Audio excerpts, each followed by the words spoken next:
This sister is currently teaching at Hunter College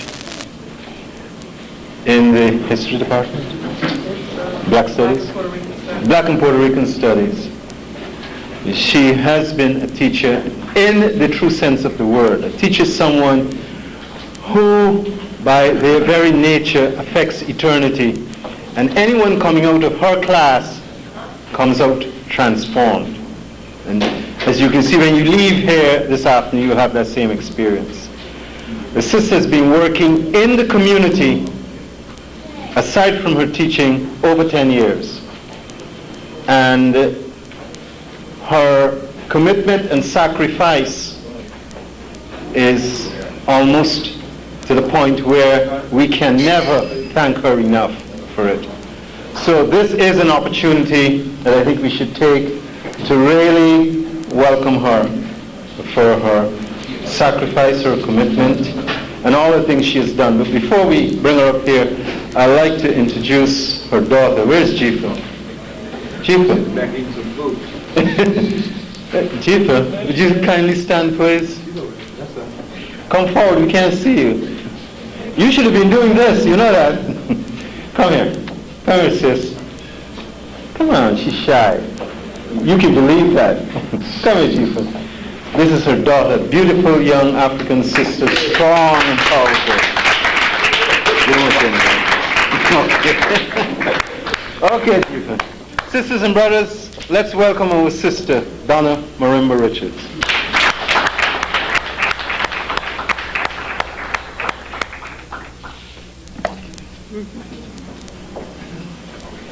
No, come.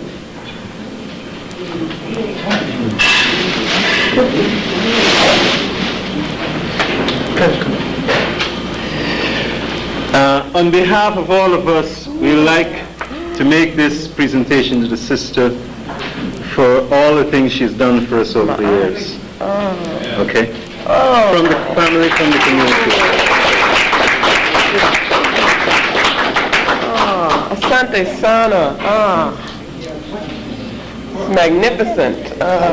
Ma'at, which of course I will be talking about today. Oh, Asante Sana. Adukwe.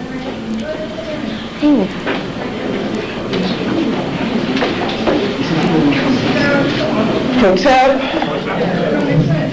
Habarigani. Anybody know the answer to that? Jama Asante.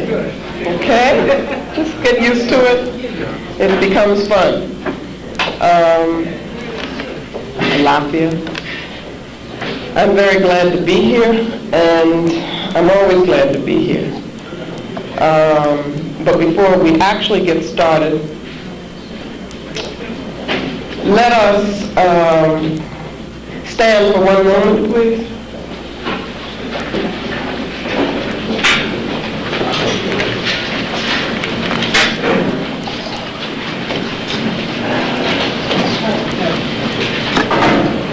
It's very important whenever we come together, especially when we are doing our serious work, that we be sure that the ancestors are here with us. So we call them. We call upon the spirits of our ancestors, the Insamanfo, the Egun. We ask that you give us the energy to do your work. We ask that what we do here today has your blessings, and that we are able to demonstrate to you that we are accountable to you, and that we will avenge your spirits.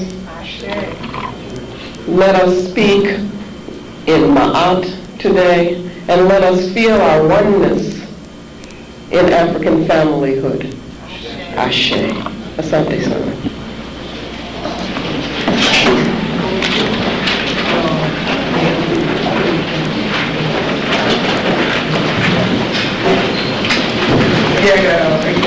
I didn't think I was going to be able to get warm, but I do feel warm now.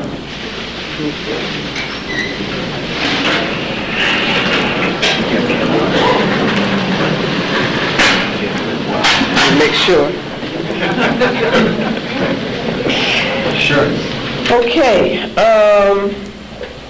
The issues that I'm going to be raising, we're going to be talking about, has to do with work that I've been doing over quite a long period of time.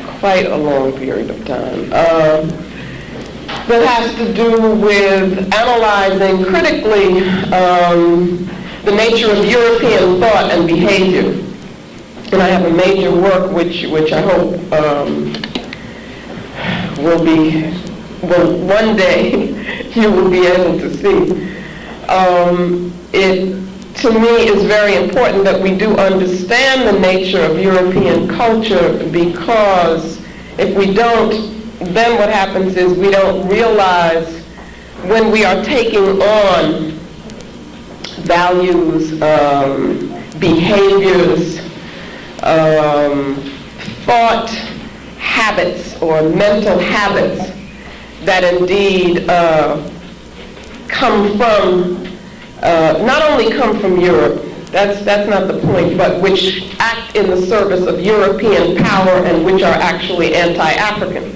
So we must identify those so that then we can be cleansed of them. And of course, I am going to spend some time talking about African conceptions and the African worldview, so that we can use these conceptions for the purposes of reconstruction. Let me just say that Brother Inuni said that I had been working in the community for 10 years. He was referring to a particular project, an organization. I've been working in the community much, much longer than that. But there is a particular project that we have, a family that we have called the African Heritage After School Program, which meets twice a week in Harlem. And we have been meeting for 10 years, and that is kind of exciting, the things that go on with these young people. To see them thinking critically and thinking from an African-centered perspective is very exciting. And I would talk to anyone who is interested in starting a similar program. You can talk to me after we speak today. This is working. Okay, so it's very important always when we talk together, when we think, to put our thoughts, our analysis into a frame of reference. One of the problems that we have is there's so much to do. The brother who is in danger of losing his life, of actually being assassinated in Philadelphia, we have to support him. We have to support our children every day who are under threat. We live in constant threat, so what happens is that it takes away sometimes from our ability to conceptualize what it is that we see ourselves as doing. It takes away from our ability to have a plan that goes beyond next week or 2 months. We need to be thinking about where we expect to be in 5 years. We need to be thinking about a 10-year plan, and any plan has to be put into a frame of reference. What is it that we expect to see eventually? And I want to share with you just a couple of quotes from 2 brothers who I believe are doing a very important work at this point of giving us clarity as to what are our objectives as Pan-Africanists, African nationalists.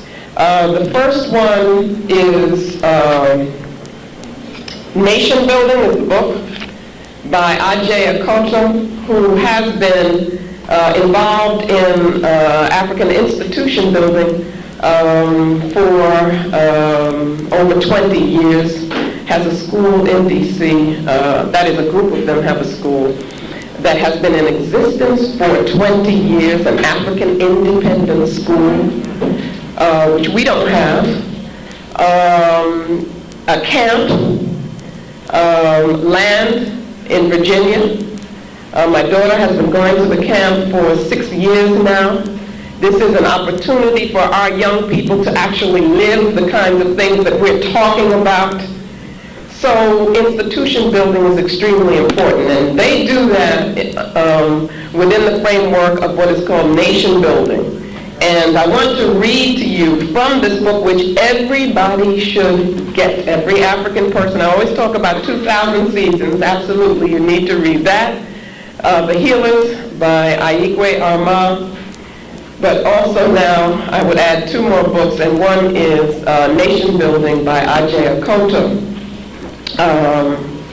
Let me read this. Nation building is the conscious and focused application of our people's collective resources, energies, and knowledge to the task of liberating and developing the psychic and physical space that we identify as ours. It involves the development of behaviors, values, language, institutions, and physical structures that elucidate our history and culture, concretize and protect the present, and ensure the future identity and independence of the nation. When he uses the term nation, he is referring to the African world nation. You have a building fund, you are participating in the method or the strategy of African institution building. That's what's being done, and that's what we have to do more of. The other book that everyone must read is The African Personality in America by Kobe Cambone, who came here and spoke last spring, I believe. And I just want to read one of his definitions for you and understand what I'm doing. There is a need for us to have clarity. When we talk about culture, we're not just, culture is political. Culture is ideological. And that's what we have to understand, and I believe that these brothers are helping us to do that. Kobe Cambone talks about that objective that we are moving towards as being the creation of the African world order. And I ask you, brothers and sisters, are you ready for power? Because I think that is part of our problem. We really don't know how to deal with power. We've been so used to being dependent and resisting oppression that we don't see that. Why are we doing that? We're doing that because our rightful place is to exercise African power in the world. He says the African world order, a pan-Africanist, nationalist, cultural organization of the world. That's what he means by the African world order. A world organization, a world rather organized around Afrocentric cultural hegemony. A societal organization spanning the whole of the African world, wherein all institutional structures are grounded in and defined by the historical, cultural, and philosophical condition indigenous to African people, protecting and preserving the African survival thrust as the center of reality. So it is with the help of these 2 brothers that I am establishing a frame of reference for our talk today. Nation building is what we need if we are to be able to experience African self-consciousness, which is a concept that Cambone has. Now, I have developed in my work some concepts to help me analyze European culture, thought, and behavior. And I do that because it is my belief that we cannot use European methods of conceiving of reality if indeed we are to, number 1, look critically at them, but number 2, to understand ourselves and where we need to be going. So what I've been attempting to do is to reconceptualize, that is to think creatively, using an African frame of reference, using the African worldview. In addition to that, I have attempted to use African words, use terminology that I take from African languages, because I believe that language also is intimately connected to how we think.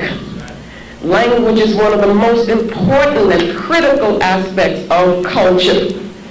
And so obviously we may not be able to immediately take on an African language, but we can begin to do that, because there are things that we have to think about. There are things that we do think about that really cannot be expressed in a European language.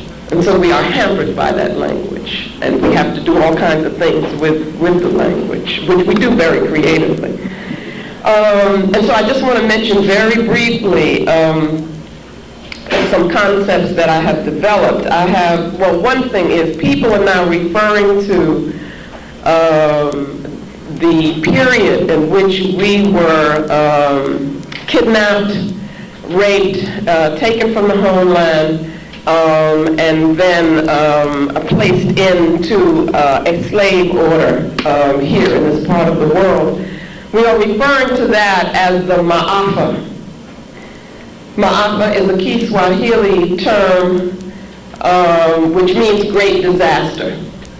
And I just got to the point, I didn't want to be talking about the African Holocaust, as if we're, referring, there's another Holocaust, and then this is ours, and so forth. And I just wanted to get us used to using some African terms. So in Let the Circle Be Unbroken, which is a small book that I do not have with me today, I introduced the term the Maafa. So if you hear it, that's what it's referring to. And it's very easy, and we can all do that. We can do it with our children. We can get used to it, okay?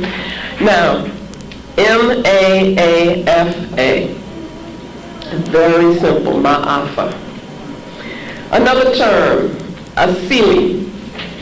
I use this as a concept to refer to the germinating seed of culture, of any particular culture.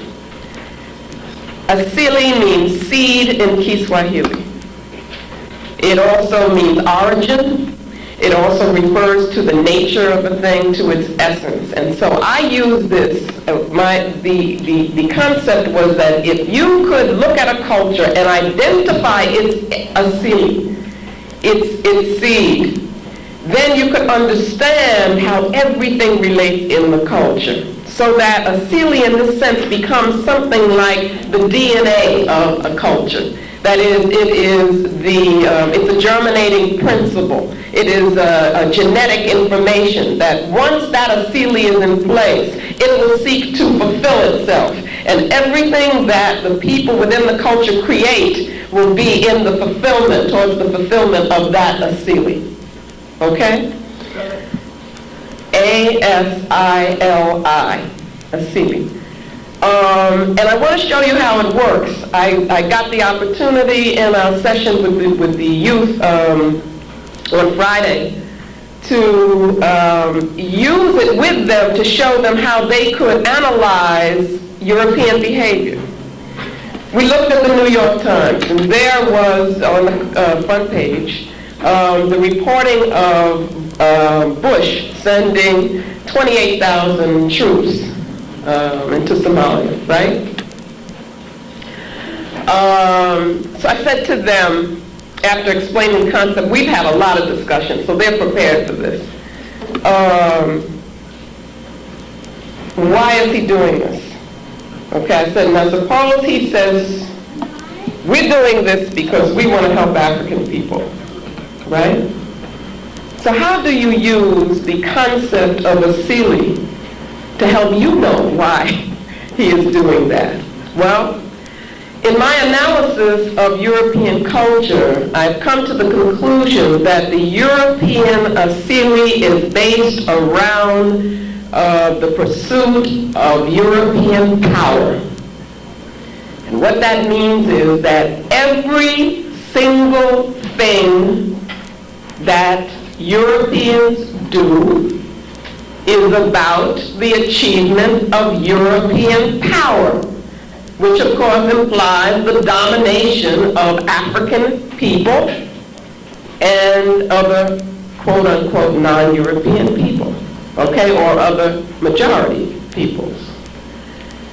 So that you look again at that article and you're not confused, because you say, no, Bush couldn't be sending in those troops because he cares about us.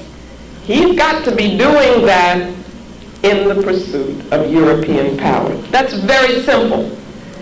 But that's what we need. We need something to clarify everything for us, because we get confused. We get the good white people, you see, coming at us and we say, oh, well, that's different. Doesn't fit. But if we use the concept of Asili, we will understand that whatever it is that they are doing, whatever terms they use, however they come at you, you need to be thinking about what? How is this going to facilitate their power and help them to dominate me? Okay, so that's how I have used the concept so that I can then look at various aspects of the culture and show how it all fits. And when I say that, I mean you can explain how their concepts of beauty fit into that. You can explain how their religion, you see, fits into the pursuit of European power. Those are the kinds of things that confuse us. And what I do, because I think it's the most important, you can explain how, or you can see how, academic institutions also exist so that Europeans can control our minds. Do you see? Because very often, usually, we want to keep that separate and say, no, no, that's not about ideology. But it is. Believe me, it is. And that's what I'm trying to show. So that what happens to us is that when we think that we are learning and we are in these institutions, we are actually kind of taking on European assumptions and presuppositions about the nature of reality. And those are very different from African assumptions and presuppositions about the nature of reality. Presupposition, we only mean that's what happens even before you begin to argue about something. You've got that in place already. We're not aware of what it is that we're picking up from these European conceptions that actually goes against the African spirit. And that's what happens to us in these academic institutions. The academic institutions have been, along with the missionaries and the religion, has been one of the strongest weapons in terms of the destruction, or I should say the colonization of the African mind, okay? And I'm about the work of decolonizing our minds.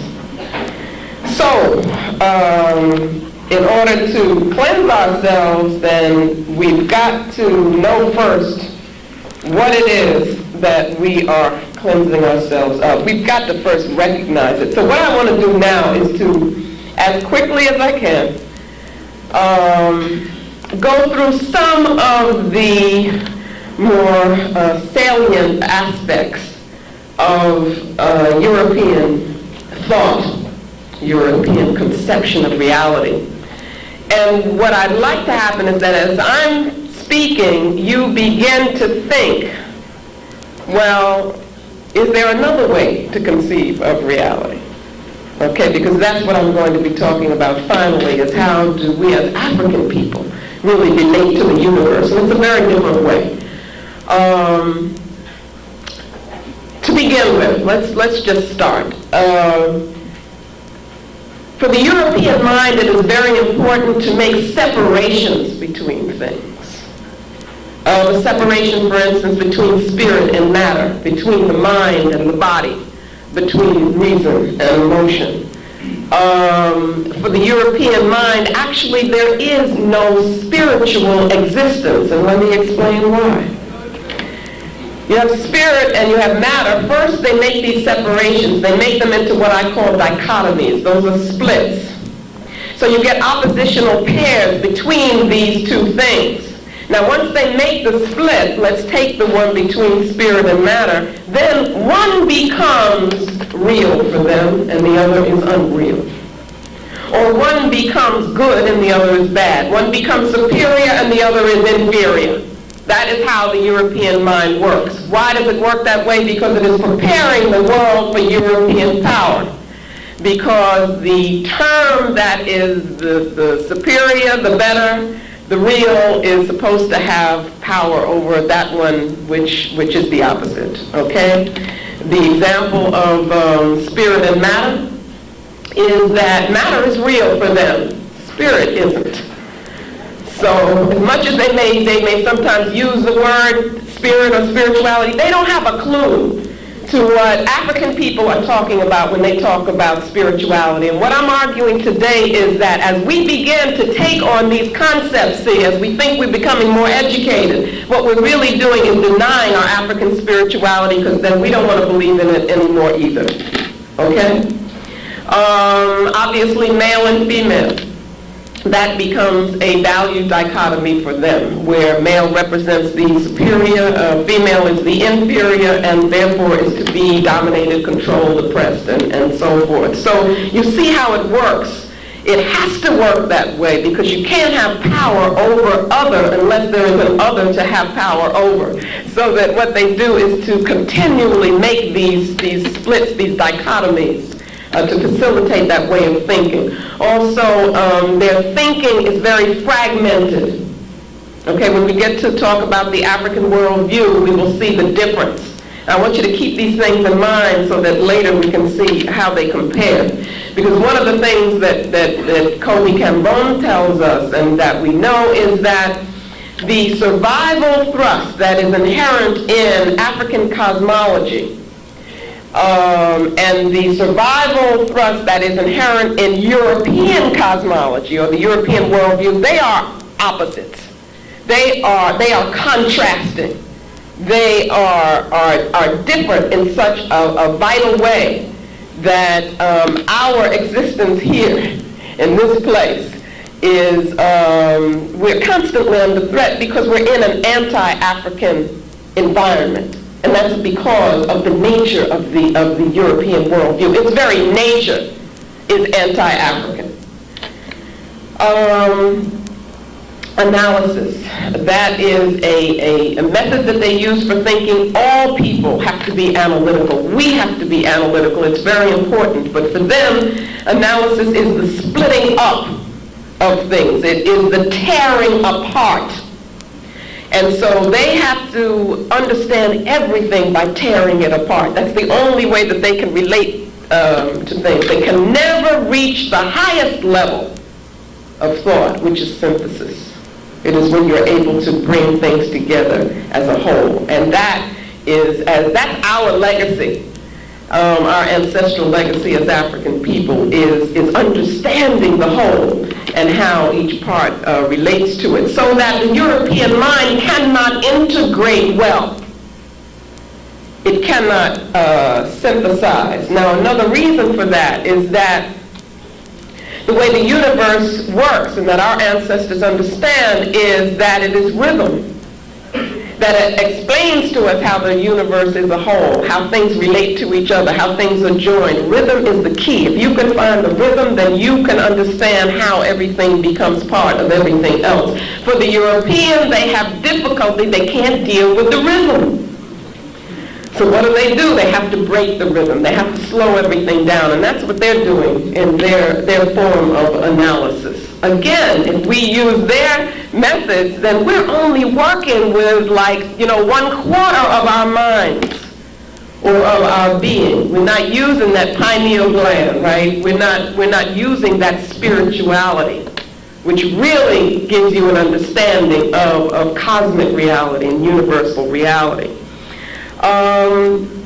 Also, what happens from this is that the European needs to separate himself from the universe. Now, I think partly this may be, we can talk about this at another time, but it may be partly because they are actually, in their very being, represent something which is not a part of the natural universe. That is, and so they experience themselves, you see, as being separate from it. But that isolation, that separation between self and other, results in what we call the ego.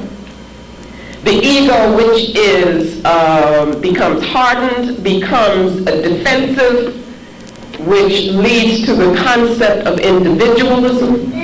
You see, you think of yourself as just being separate, and you're separate from other selves. And in being separate from other selves, you got to compete with them. You got to fight with them. And that's what they're all about. Okay, but some of the other implications of that are, for them, a chronic loneliness and alienation from nature and alienation from the universe. This is not something that Africans suffered from, you see, when we are in our civilizations. We have to understand that. The concept of objectification. What that says is that in order to know anything, you must separate yourself from it. Now that's what the Greeks talked about, maybe 2,000, whatever years ago. And that has been a consistent assumption in European thought ever since. That is, that the universe can be objectified, nature can be objectified, another person can be objectified, and must be if I am to have knowledge of it. Now what I want to show you is how that relates to behavior. Because if you believe that something is an object, then you can do anything to it. You can kill your children, because you're not really joined to them, you see, spiritually. Nature you can destroy, because nature is an object. So we have to understand that how the conceptualization of reality relates to behavior and encourages a particular kind of behavior. And we've seen that behavior. So in this process also, nature becomes desacralized. It is no longer sacred. The human self, of course, is not spirit. It is despiritualized. It is disconnected. The primary reality, or the highest form of truth for them, is what they call a fact. Now you got to think about that. What is a fact? And we say, well, just give me the facts. The idea of a fact is something which is totally divorced from context. What is context? Context is how we get meaning. If you want to know the meaning of a word or the connotation of a word, you look at a sentence. You see how it's used in a sentence. You do the same thing. You take a sentence and you put it into a paragraph. You're giving it context. Take Africans out of their context and we don't know what's going on. You see? And that's how we're existing. For them, knowledge should not have any meaning. And so they talk about facts as being the highest level of knowledge. That could never be the highest level of knowledge for African people. For us, knowledge has to have meaning. Truth, that is, has to have meaning. The only reality for them is matter. So they exist in a materialized universe which is profane, so that money becomes the symbol of value. It is the symbol of value of things, objects. The concept of time that comes with this European conceptual framework is lineal. It is only lineal. That's all it can be. It is limited in that sense, and it moves along one line. It's unilineal. For us, when we think in terms of lineal time, we're only thinking on a secular level. That's only profane. For us, sacred time is non-lineal time. The Europeans cannot get to that level. So for them, to speak of the past, the present, and the future is to speak of three different things which cannot connect. For us, we live with our ancestors because they're not in the past. You see, they're in a time where we all are together. We can know the future because the future is part of what we are. So we go to our priests and we had readings. That's what we're talking about because we're existing on a sacred level at that time. We still exist in lineal time. You plan for tomorrow when you get up and you go to work and so forth, but that's not all there is. There has to be more. There has to be another level. For the European, there's only that level. That's what we have to understand. It is very limited. What happens also with this, well, of course, for them, there's no ancestral presence. They don't believe in the ancestral presence. As much as they may talk about Columbus or Washington or so forth, they only see that as kind of validating who they are and forcing that into our consciousness. But when we talk about our ancestors, we're talking about a presence that helps to form who we are and helps to form our consciousness. And so what you get from this is an evolutionary, a unilineal, one line, unidirectional evolutionary model. And if you think about it, that's how they teach all history, science, anthropology, and everything. So what they can say is that all of humanity is moving towards civilization. But they haven't reached it yet. But who has reached it? They have. Which means that all differences in culture for them are explained in terms of the fact that these people just haven't gotten to where we are now. We're civilized, they aren't. That comes from, again, that unilineal model. So progress for them is only talking about how you can have technological efficiency, the efficiency of machines. It is only a material concept. They're not talking about how people treat each other. You know, they're not talking about morality. They're not talking about how we regard children, relationships, marriage, anything like that. As long as they can show that we're defeating nature, you know, we're beating nature, you're conquering nature, then for them that's progress. And again, it's that unilineal model where it's got to be getting better and better and better. If we look at our ancient civilizations and we think about some of the knowledge, the wisdom that existed in those civilizations, then you really have to wonder, do people know more now? You see? What also comes from this lineal concept is this idea of, well, their idea of a future is unknown, it's abstract, and it's frightening. And so what they try to do is to predict it as much as possible, and that's what science is about for them, is how they can gain control, you see, of a future that they really don't understand. Because they don't understand time. They don't understand human existence. That's the purpose of European science, is to try to gain a sense of security in a universe that they are not secure in, because they're not at home, you see, with the world. You hear them talking about writing all the time, and writing being the hallmark of civilization. Why do they put so much emphasis on what I call the written or literal modality? That's because, again, they're thinking simplistically. The sense in which they use writing is very different from how our ancestors used writing, which has to do, again, with more than just a profane level. It has to do with symbolism.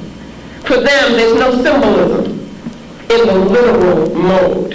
It is simplistic, it is surface, it is superficial, and it is one-dimensional. And it is used, again, to give the illusion of European power.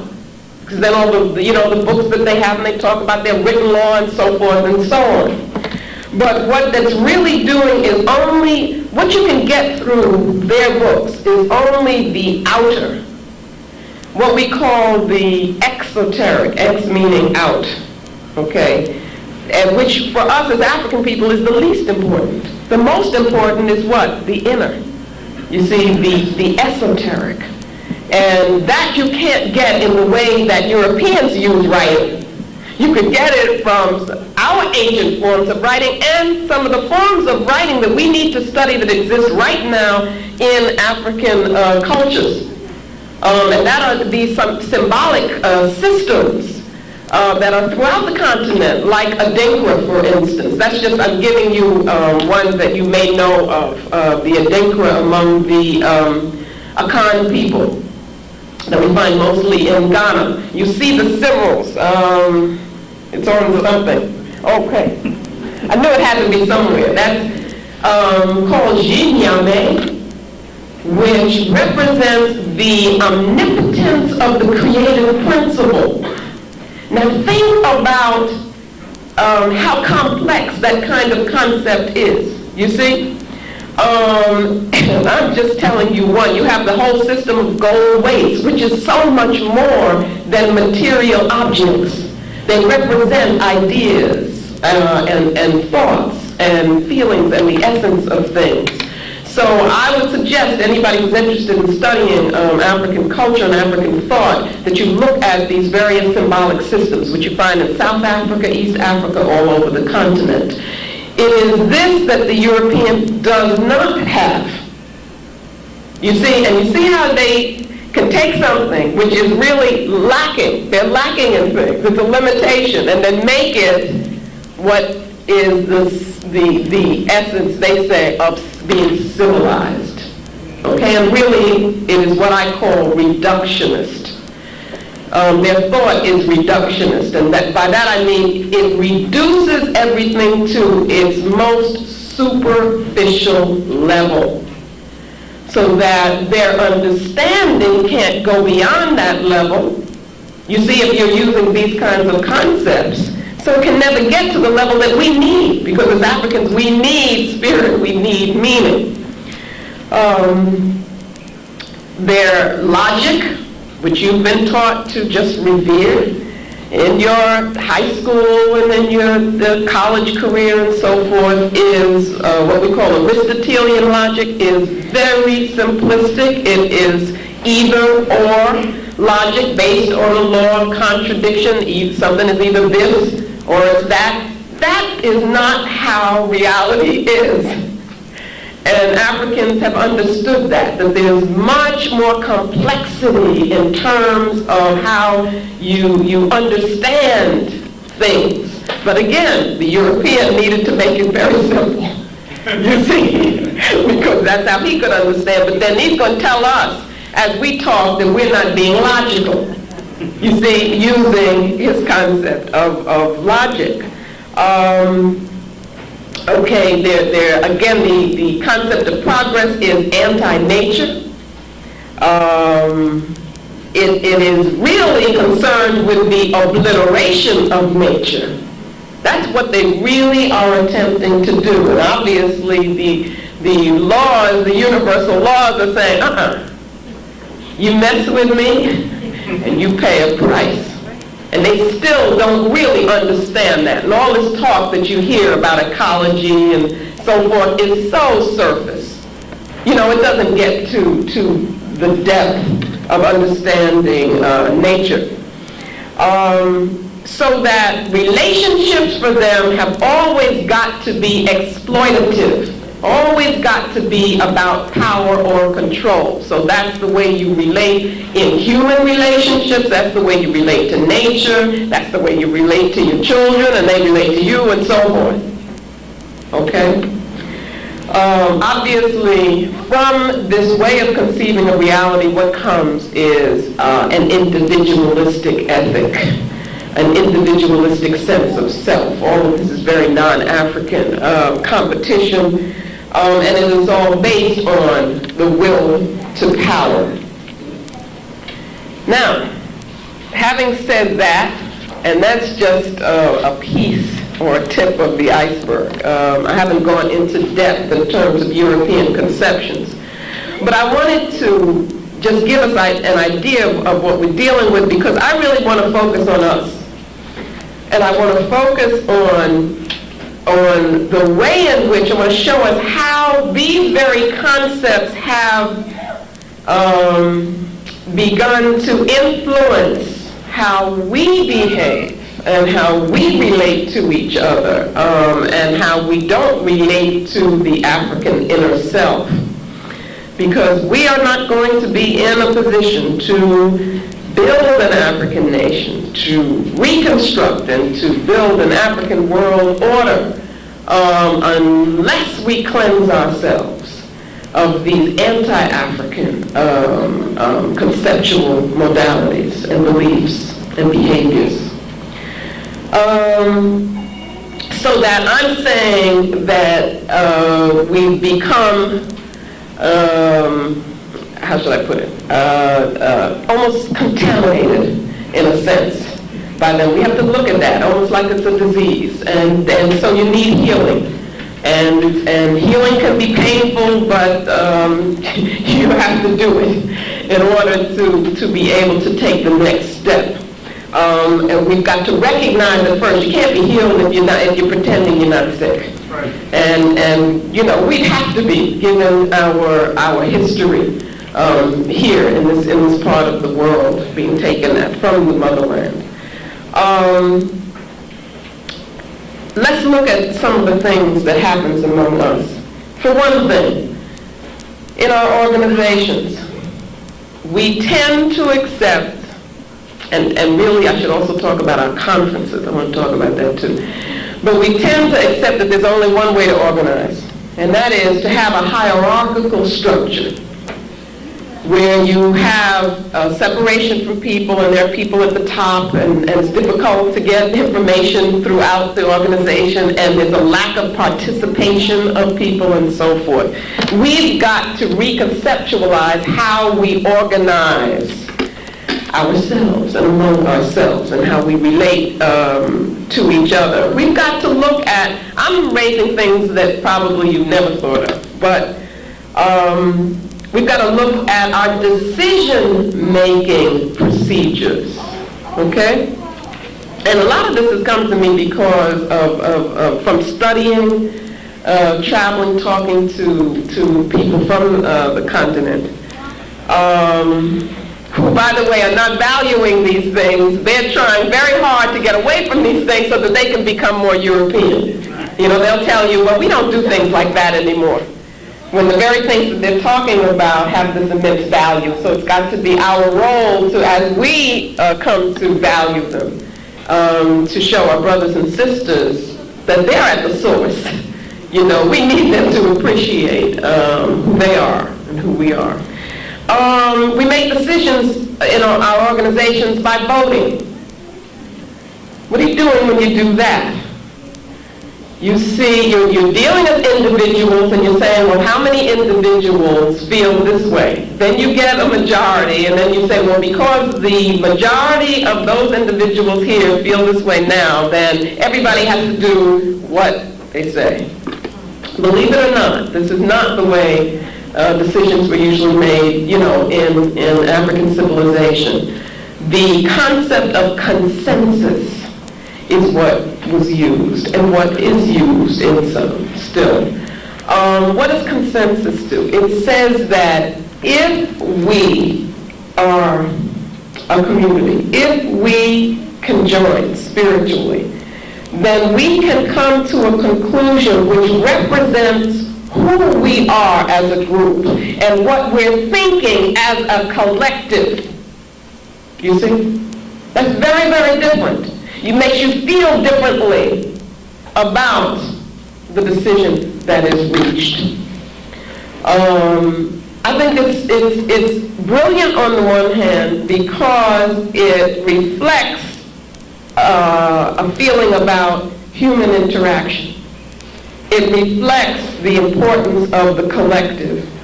But on the other hand, we see voting as being very efficient. It's quick. Just put up your hand, who feels this, and so forth. Because what's the objective? The objective is get out of there as fast as you can. Whereas in the African community, the objective is to feel the oneness of the group and not to disrupt that. You don't care what decision. It's not the decision that's so important. It's that the group remains a group and thinks of itself as a collective. And you have people walking around and saying, oh no, that's not what I wanted to do. You see? These are some of the things that we have to think about. We have found ourselves becoming, no, let me not say more and more. Let's say, hope we're moving away from it. But involved in, embroiled in egotistical leadership. And I'm submitting that this is because of how we have begun to conceive of who we are. Not only as a people, but as persons. And because, this is deep now, we're running away from the development of the self, the concept of the self, which is so deep in African thought. Then what we end up with is this ego, which becomes very defensive,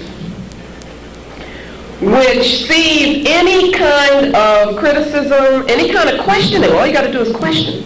And suddenly the person's saying, oh, you don't like me. You know, what are you trying to do to me? And then and then the other one is saying something else and so forth. And so what you get is this clash of egos. Okay, or you get, instead of movements which represent the spirit of the people, you get actions which are really just about what a particular ego needs at that particular time to feed on itself. We have to look at that. We have to look at our political behavior now. We have to look at our organizing, our movements, and so forth, and see what's really happening. I want you to use some of these things afterwards and see if you can't see what I'm seeing in another way. The concept of the ego is not an African concept. Okay, it comes out of a very bankrupt, very sick, patriarchal theory of human psychological development. Comes from Freud. And people all around Freud, before Freud, very, very sick. But we accept that, and we become embroiled in it, as I said, okay, where our goal is no longer what is it that the collective needs. And I'm here working for the collective is rather how popular can I look? You know, what's my image? How can I get you know, a large audience to praise me? How can I use the media? How many shows can I get on? You see, and then we find ourselves relating to that. When we see that, oh, that's a leader. No, what we've got to be about has got to be something with much more depth. We also have become involved in controlling relationships with each other, exploitative relationships with each other. These are things that we have got to start looking at. Because we're not talking about taking power and then being or trying to be European. That would be crazy.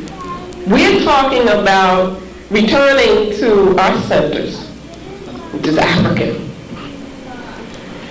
We have become very patriarchal. which is totally non-African. I can't tell you how non-African that is. I mean, I don't even think, in Diop, in his studies, hit on something which is so deep, so fundamental, and so little understood. I don't even think he understood it. I really don't.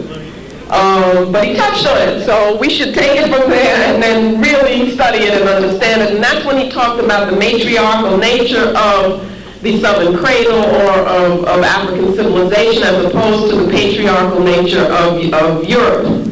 But that what he calls matriarchal, which we could call matrifocal, mother-centered, that's a very, very deep spiritual concept.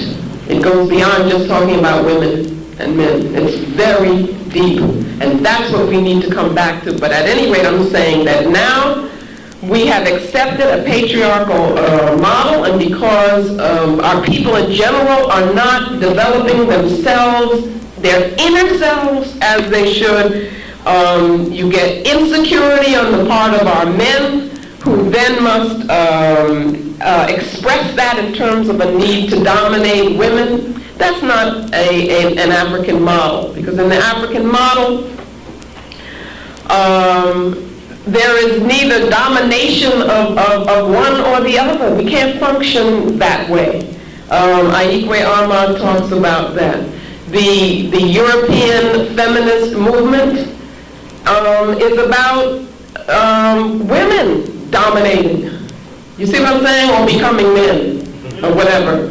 It doesn't speak to anything that we need to be talking about, because they have to see things as I dominate you or you dominate me.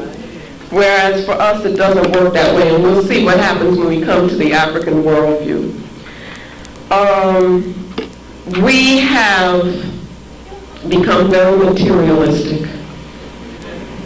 Very materialistic.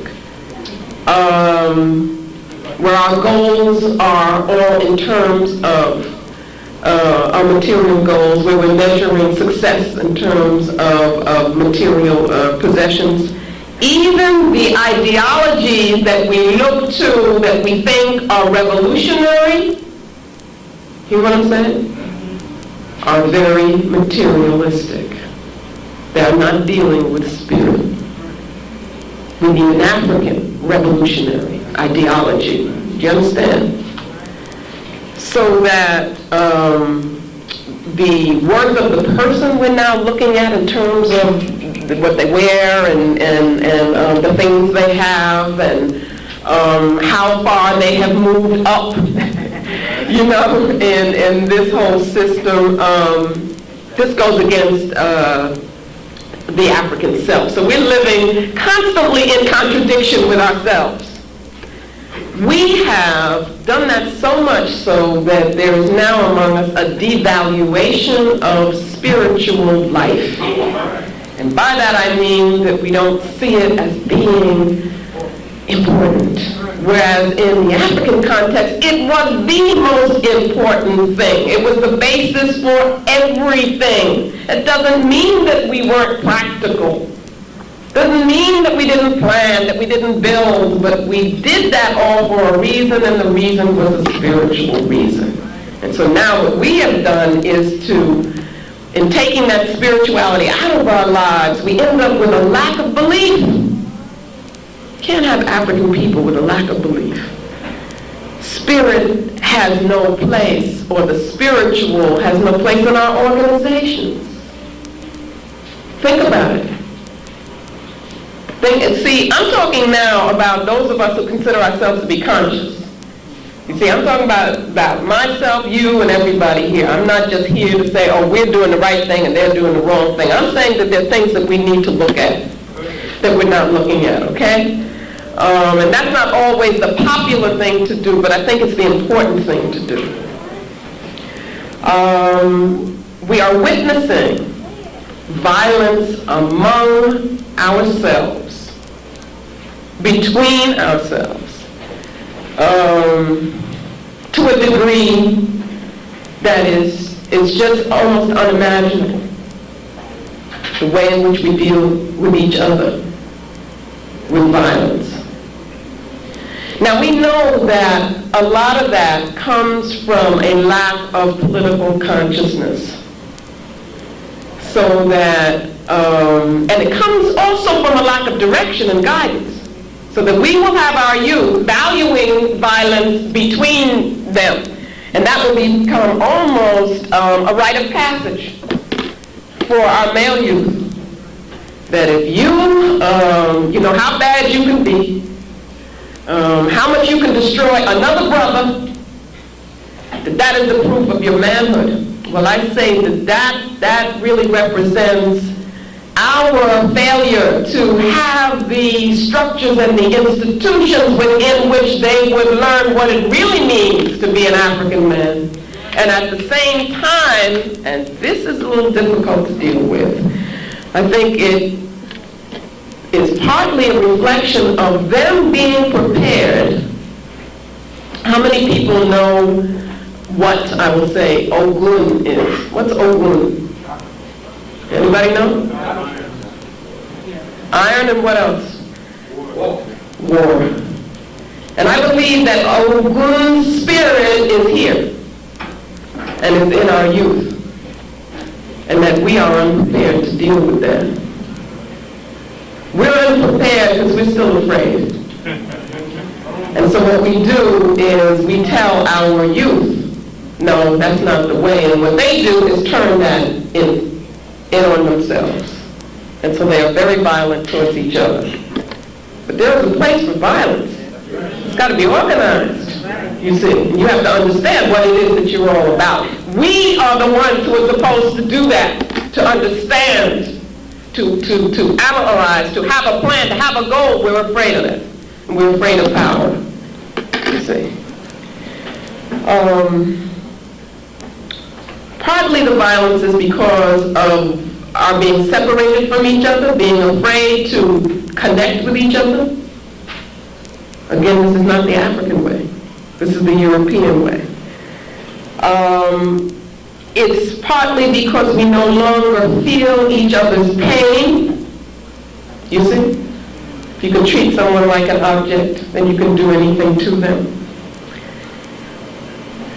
We don't realize that in inflicting pain on a brother or a sister, that we are inflicting pain on ourselves.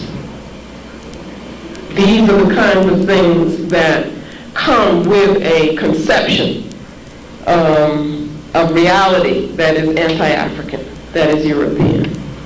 And that is what we must cleanse ourselves of.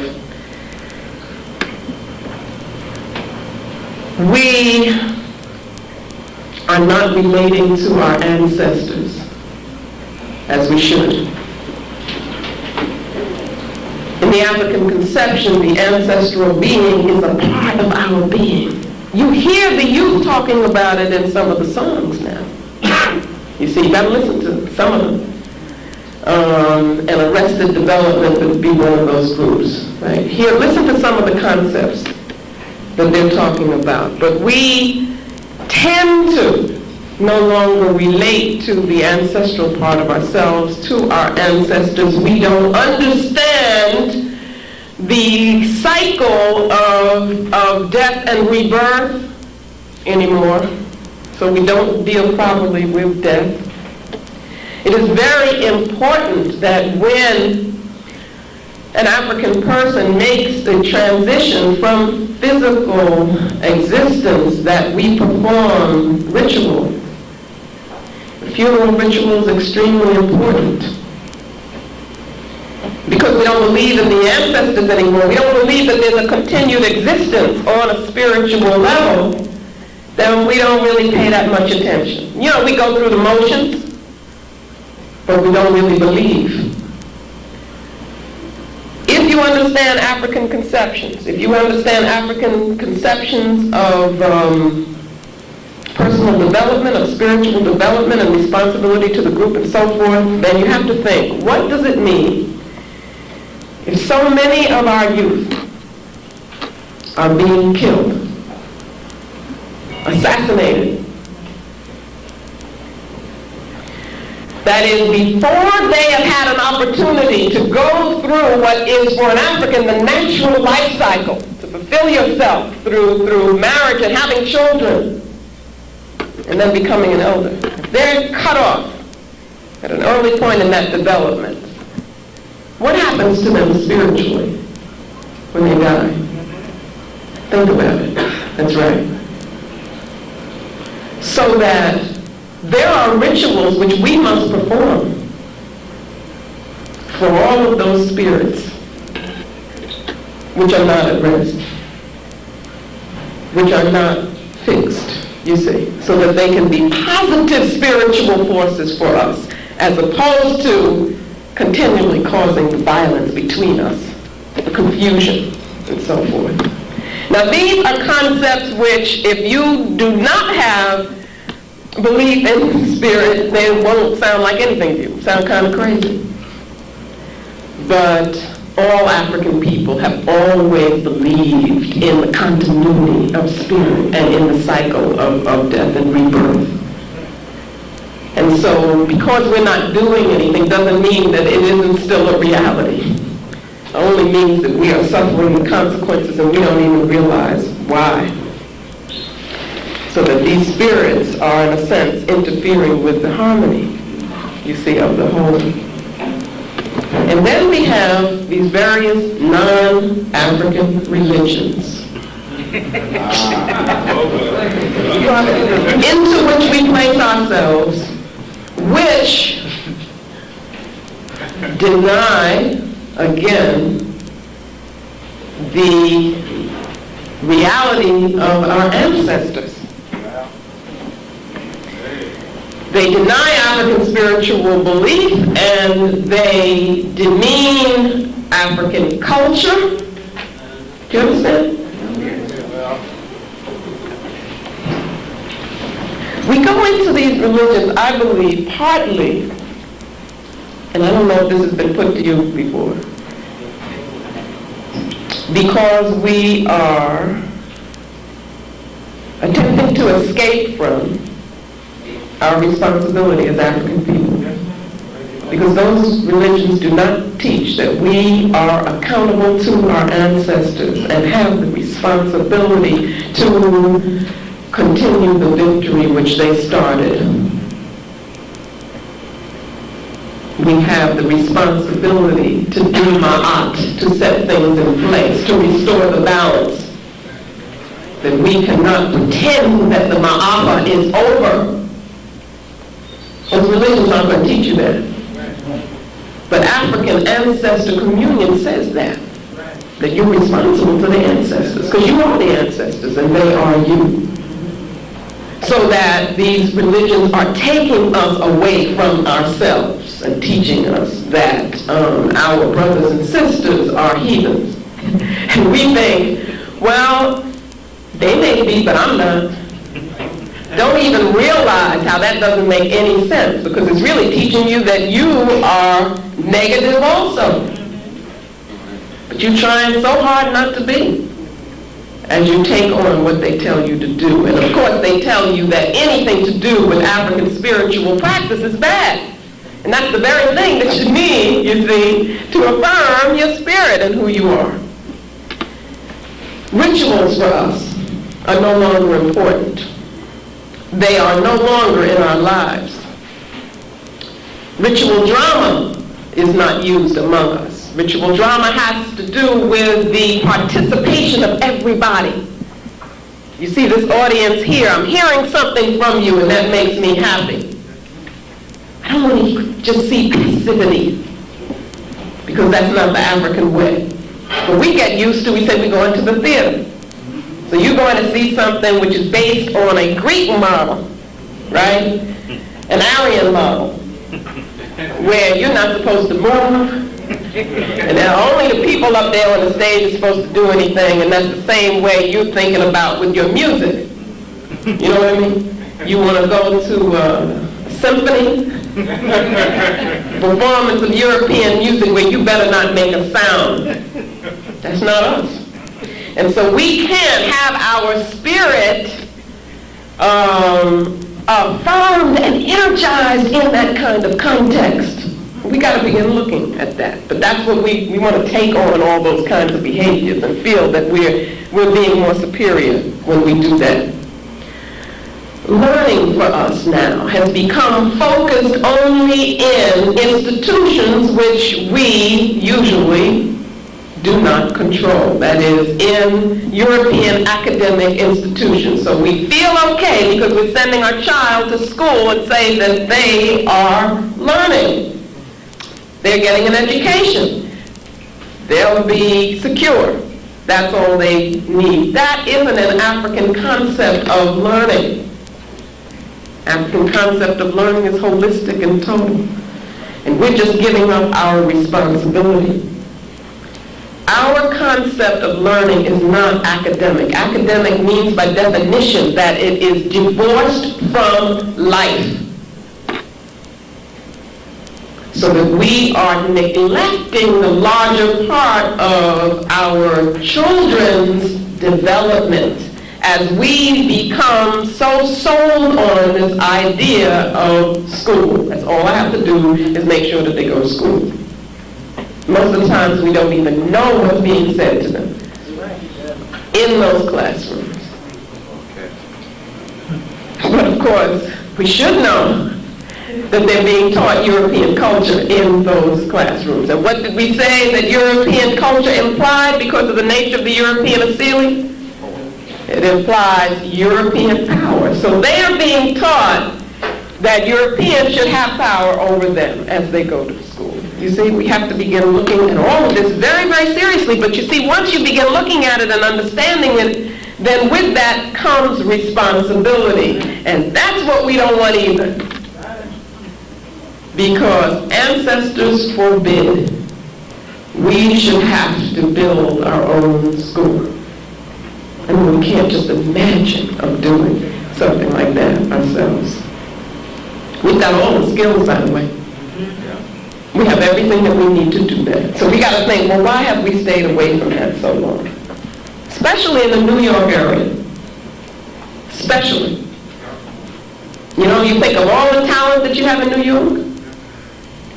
Why is it that we don't have independent schools there? We have had some. We should have so many more. And they should have been able to survive.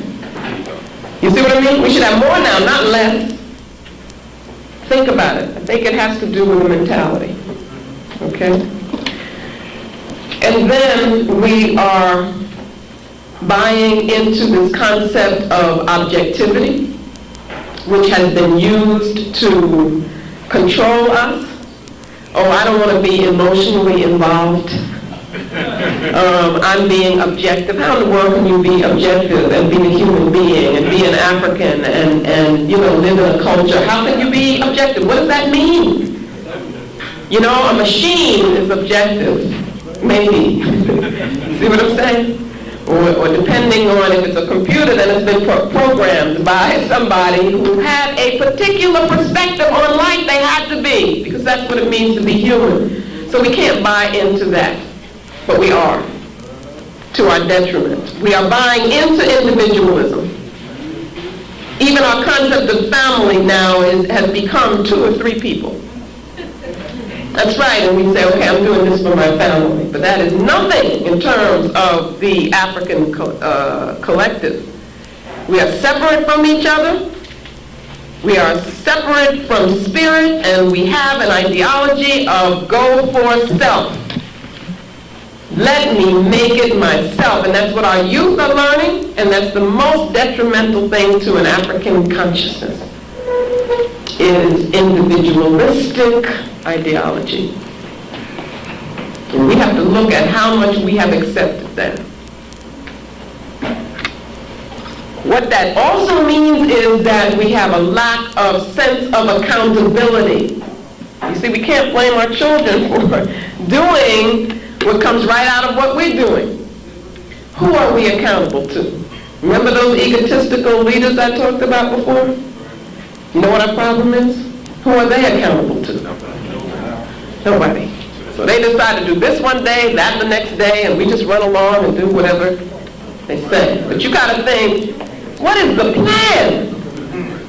You know, tell me your plan. And I don't mean for 5 months. I mean, what's your plan? What's your plan for 5 years? What's your life plan? What is your vision of the African victory? That's what you have to ask people. And then you can say to them, well, how does this fit into the plan? Not just what you happen to feel like doing on one particular day. And then take resources from the community to do that. This comes from us buying into the concept of individualism, into egoism, and not feeling that we're accountable to anybody. And then us not having the organizational structures and the institutions which could indeed hold someone accountable. Does not make sense to talk about getting an African person in office in this system here, and then you can't hold them accountable for their behavior. We do that all the time, and we're just happy because, you know, they're African, or they look African.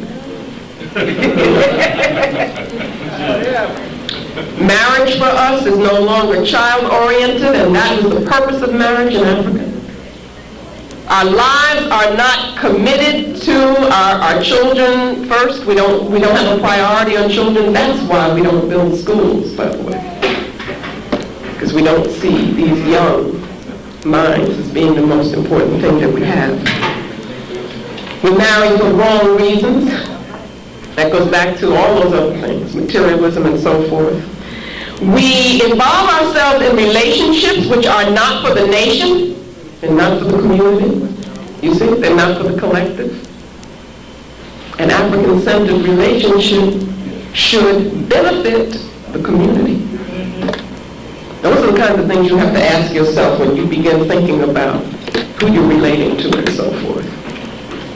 These are hard questions, you see? Because what we're doing is we're getting standards which tell us how to behave. But we're used to living in this society which doesn't hold anybody accountable. It's the worst thing for an African person.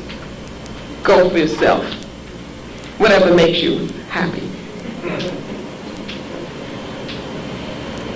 There is no longer a development of the self, a concept of how intensely one must work on developing the self.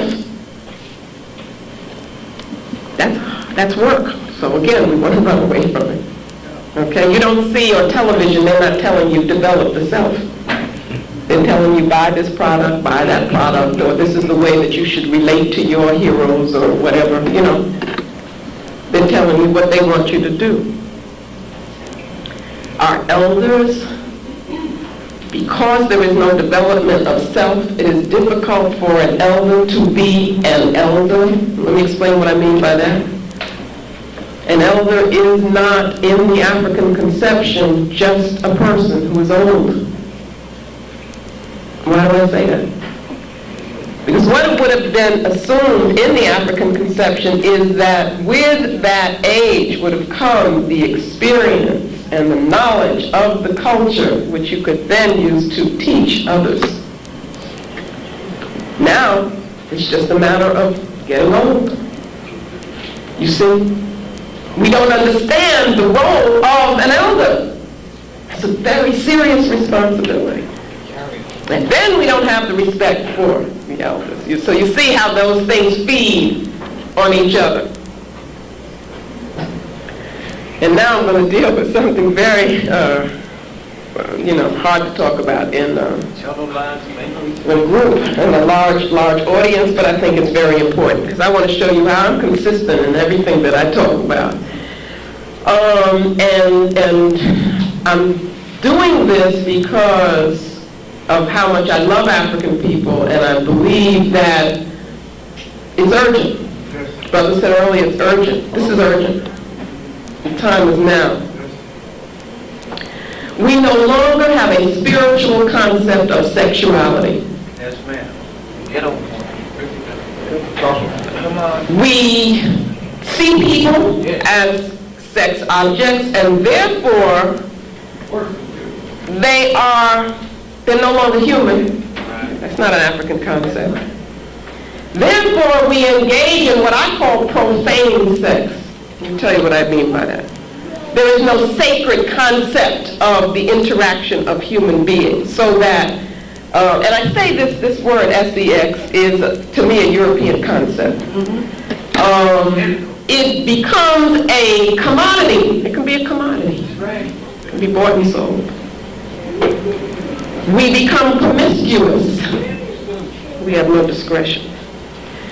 We involve ourselves in sexual behavior which expresses only narcissism. Okay? And I may be stepping on people's toes or whatever, but I believe that all of this is a part of nation building. It's got to be. I mean, in Africa, it certainly was. Accountability all. Yes, ma'am. In Africa, how you expressed your sexuality was seen as important as how you plowed the fields, as how you organized the warriors to defend the group. It's all, we are whole beings, okay? Narcissism is fixing on and seeing everything in terms of the physical pleasure, or what you think is the physical pleasure of the individual self. That's all it is. We live here in Babylon, in a society which is narcissistic. And I'm saying that we have taken that on. And that accounts for many of the sexual behaviors that people are involved in. Do you understand? And I'm going to show you a very, very different concept. That kind of idea of sex is anti-life, by the way. The African Asili is pro-life. I want you to keep that in mind. And you can only get that kind of concept by separating the physical, you see, from the spiritual, and then denying the spiritual. Everything becomes physical. Okay, I'm going to jump to another area, and that is our dependence on Western medicine. And by that I mean, I'm not saying, you don't go to the doctor and so forth and so on. I'm not saying that. I'm saying we have become totally dependent on a particular concept of, I don't want to call it healing because it ain't a concept of healing, right? I don't know what to call it, but in that concept is no idea of prevention. They cannot talk about prevention. They tell you it's prevention, but when you look at what they're talking about early detection. Is that prevention, I ask you? Did you ever think about that? Just finding this disease, in its early stages. That's not prevention. So if you ask them, well, how do I keep myself from getting that? They can't tell you. This was not the African concept of healing. And it comes about again because of separation of mind and body, the spiritual and the material. And so what happens within the context of Western medicine is that the symptom is treated even if it means causing something else, as long as you get rid of whatever that symptom is for that period of time. You haven't gotten to the source of it, it doesn't matter. And that's what we're involved in. So we're involved in just taking a whole lot of pills and artificial synthetic things that obviously are poisonous to the body. So what I'm saying is, you have to understand that most of the physicians that you will go to have they haven't learned anything about diet. They don't know anything about nutrition, because that's not what's taught in the medical schools in this country. Okay? And of course, spirit for them is unimportant. They don't know anything about the spirit. Now, an African would ask, how in the world could you heal me if you don't know anything about the spirit? You see? But I'm saying, what I'm trying to show you is we don't ask these questions anymore because we've gotten so used to thinking in another being's mind. You see what I'm saying? We're so out of our minds that we don't ask these questions. Doesn't even seem peculiar to us. And of course, we eat any and everything because we've also lost the African concept of wholeness, the wholeness of the person, you see.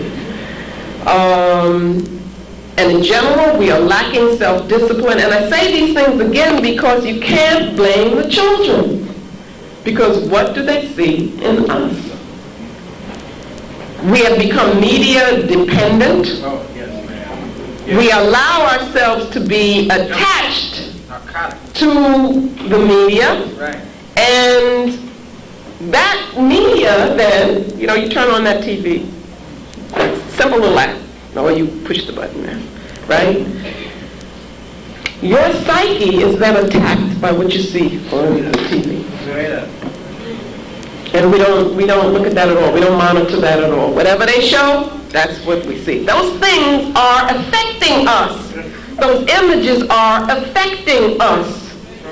You say, well, I'm conscious, so it doesn't affect me. That's not true. It means you don't understand the depth of what happens in terms of energy, of vibration, and so forth.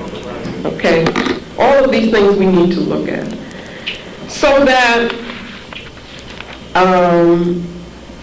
that is what I wanted to give as a little picture of how I see us being affected, contaminated by the European worldview, European conceptions, how they are acting on us.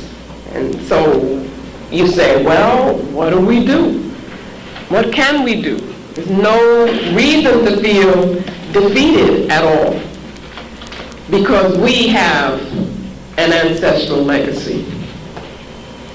There is the African worldview. There is a whole system of thought that has a profound, embodies a profound concept and understanding of the universe, which our ancestors know, built civilizations on.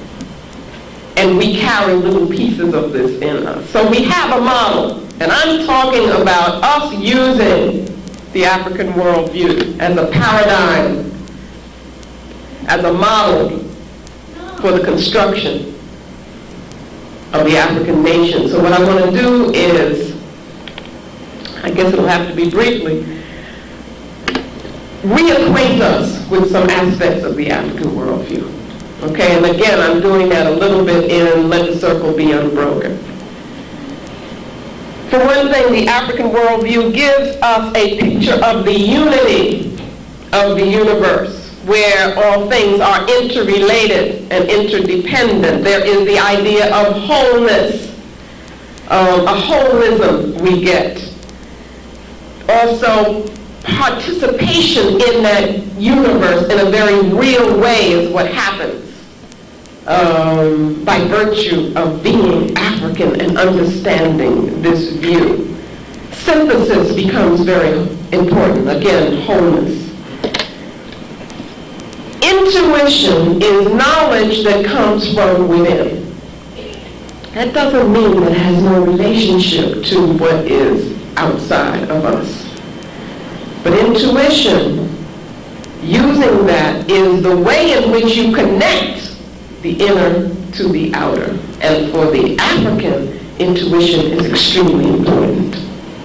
You see, being involved in what you know is very important, and that's what part of what we mean by intuition. What we also mean by intuition is that we believe that there is an ancestral consciousness that exists in all African people, and that what intuition is the tapping into that consciousness so that we are able to get knowledge from the collective, from the ancestral being, which in turn is connected to the universe. You see, it's a very deep kind of concept.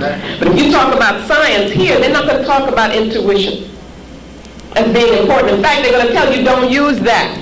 Cut your feelings away. And that's what you're learning in the classroom, is get rid of your feelings, your emotions. African's not going to tell you that. You better use that. You see, if you don't know anything, you better use what's in here and learn how to hear it and how to be in tune with it. Our conception of the universe is as energy and forces interacting with each other, and that we need to understand how those energies and how those forces interact so that we can use them to live a better life, to be a stronger person, to build a stronger community. So that spiritual life and practice for African people, which is much more than what you call religion. Spiritual life involves relating to the forces of nature, the forces of the universe. Okay? And learning how to open yourself up to those energies.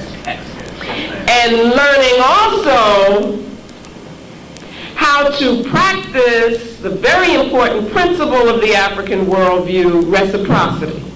How that practice helps keep things in balance, so that much of what we do, and you're told these heathen rituals and so forth, is us involving ourselves in a process which is reciprocal with the energies, the Orisha, the Vodun, which can empower us.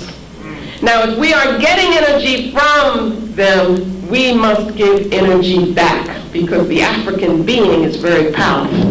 We're not passive, we participate, we're involved. And that's what we're doing when we give offering.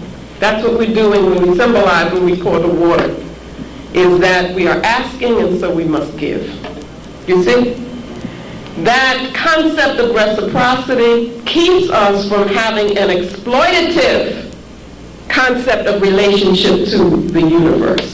Nature in the African view becomes sacred. Nature symbolizes for us the sacred laws and principles of the universe, so that when we see a river and we watch how it works, how it becomes high and low and so forth, we understand that something sacred is being said to us, and that there's a special power that that river has, so we want to relate to that. The earth, the mountains around us, in every birth of a human being, we see something sacred. You see, so you have a whole different sense of how one learns. One learns also from nature. Not also, but very importantly, one learns from nature. Harmony becomes a goal, the harmonious order. We have a concept of the self which is much more expansive than the European concept. It is not a limited ego. Rather, it is a personal self as being expanded to the communal self, which then understands itself as part of the cosmic self. So, in me is the universe. That's what Africans understand. In you is the universe, so that as you come to know self, what are you learning? You're learning the nature of the universe. A Zulu saying says, Umuntu, Ungumuntu, Ungabantu. Anybody can translate that? Not yet. Not yet. Well, you will after today. A person is a person because there are people. I repeat it. Yeah, do it again because he just missed it on the tape. What? Umuntu. Is he ready?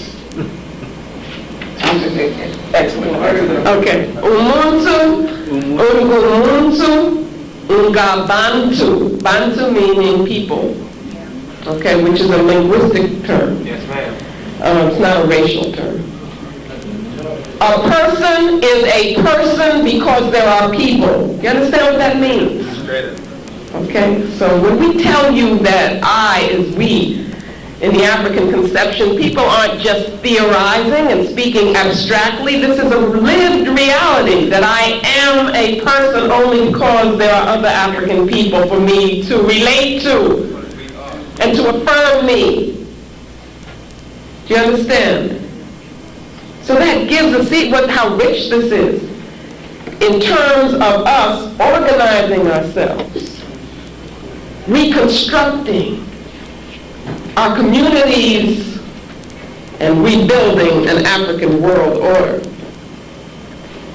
Human life in the African conception, that is the life of a human being, is a spiritual journey. We have to understand that. We can't avoid that spiritual journey. That's something you got to be involved in because you were born African. It is a process of continual spiritual development. And with that process, as you learn more, then you have a responsibility to teach those who do not know, that is, those who are younger than you.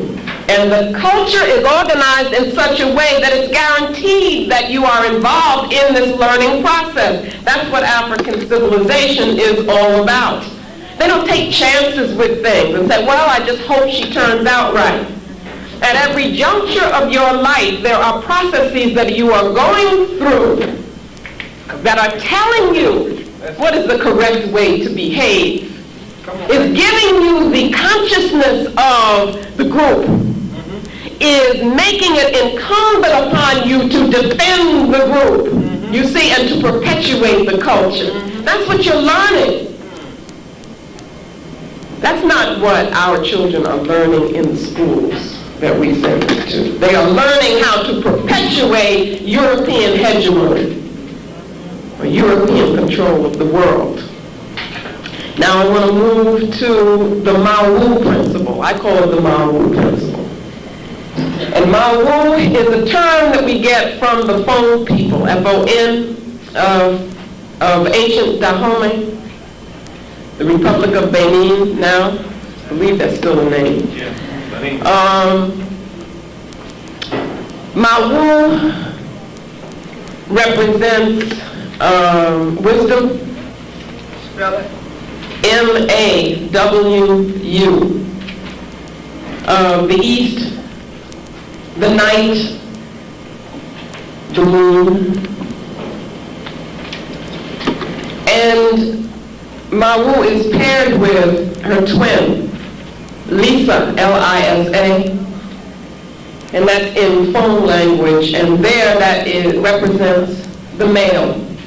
That's fine. Come on, man. And Lisa is symbolized by the day, the sun, by heat and work, energy. Mawu reigns at night when one rests. Mawu is forgiving. Lisa is angry. Right. The question becomes which is good and which is bad, which is best, which is superior, which is inferior. And the answer is that neither is, that you need both, and both need each other in order for the universe to function. That's right. That's my... And I speak now of the Mawu principle as being recognized as an important ingredient in African civilization. We cannot live in denial of that principle. In fact, we don't even understand now the Lisa principle, which would be in terms of the complementary part of that. We are functioning with a European concept of man, of maleness, which is very, very detrimental. And certainly with the European concept of woman, I mean, they don't begin to understand the power of African womanhood. And it's a tremendous mistake, a serious political mistake, ideological mistake for our sisters to be taking leadership from European feminism who haven't got a clue to the depth of African concepts of womanhood. Mutneta, a term from a concept from Kemet, divine motherhood. This is a concept of the legitimizing force in the civilization. That is the sanctioning power for all authority, and that is what a set represents. That is why you see the symbol of the throne with a set. That's the sanctioning power. And of course, Mutneta gives birth to both male and female. In African cosmology, the concept of the womb is understood as it is nowhere else. The womb is not just a physical organ or has just a physical function. The womb represents creativity. It is an organizing creative principle, an organizing, nurturing principle. It is the organizing, nurturing principle of the universe. That's what the womb represents, and that's why African civilization is matriarchal. That's what Diop was stumbling on that I don't think saw the depth in. And none of us have, as a matter of fact. But there's so much to be discovered as a principle of life, what the womb is. In Africa, you had female associations and male associations. Female associations were not anti-male. You understand what I'm saying? But they were always there. Women always cooperated with each other, helped each other in the market. The market was a place where women were active, where women controlled. This model, though, of the female association and the male association comes from the idea of complementarity and what we call appositional unity. Not oppositional, but appositional. Appositional refers to a pair of things, two things that relate to each other in such a way that each is incomplete without the other, and that both are necessary for the whole. So this concept of appositional unity is one that we need to use in the paradigm that we would use to reconstruct and to rebuild. So that women, in terms of African civilization, were active participants. Girls then must be taught to be responsible.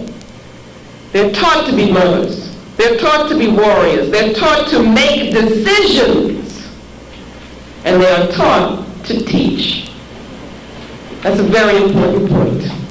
Young girls are taught to teach because the mother is understood to be the teacher of the young.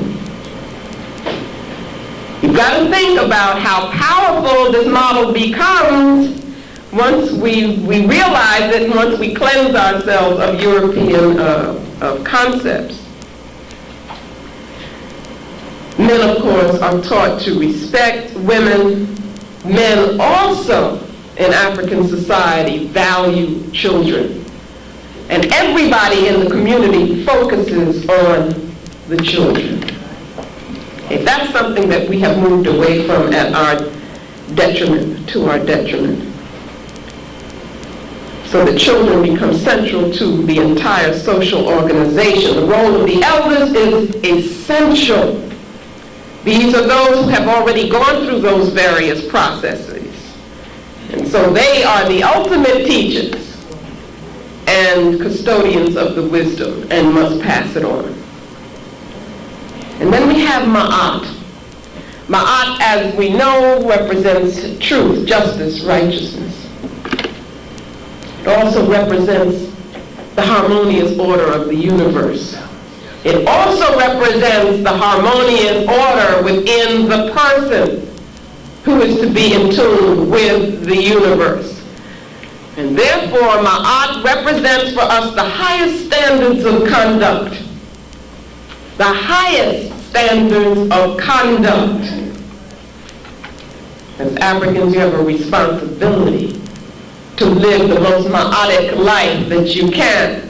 And therefore, you must be self-disciplined. You must live in truth. And you must examine your behavior and your actions and your decisions every day, so that you become in the habit of living in truth. And that's an ongoing process. It doesn't end, it just continues. You understand? This came to us from our ancestors, you see, who were in tune with the laws of the universe because of their concepts of spirit and of participating in the universe and of the cosmic self. The continual, ongoing objective for the African person is self-knowledge because of Ma'at. And coming to know the self, one comes to know the universe, and one therefore is able to live correctly. Again, the things that I'm saying to you is not the easy, convenient, narcissistic way to live. But you're living in a society which is based on what is easy, right? What is convenient, the way you eat, what is convenient, and what gives you immediate pleasure. Those are the considerations that you're trained here to look at. I'm talking about something radically different from that. It's not the easy way. It is the best way. And it is the only way that would guarantee our happiness, our health as African people. See, because we're special. We have to understand that. With that specialness comes responsibility. In African civilization, we have the model of rituals that are there to restore the balance, to restore harmony when things get out of kilter. And they always will, because that is in the nature of human existence. So we have to have something to bring it back into balance. Do you understand? There will be crises in your life. You can bet on it. Question becomes, how do you deal with it? See? And again, in African society, they didn't just leave it up to you and say, oh, well, go on your own. Become a man on your own. Make that decision on your own. Deal with that passing of a loved one on your own. They didn't do that. They had mechanisms which helped you, as the community helped you, to restore the balance by understanding what was happening. And that's what the rituals were. Not some weird occult thing, but they are ways in which African society continually reorders itself and helps the person to understand and put in the proper context what is happening to her or to him. That's what rituals are for. There are rituals to resolve conflict. You see, and that's one of our biggest problems right now. All these egos coming into conflict with each other, and there is no mechanism to resolve those conflicts, and there's nobody to hold them accountable and say, no, you can't do this. You're just disrupting the community, and you're just doing this for yourself.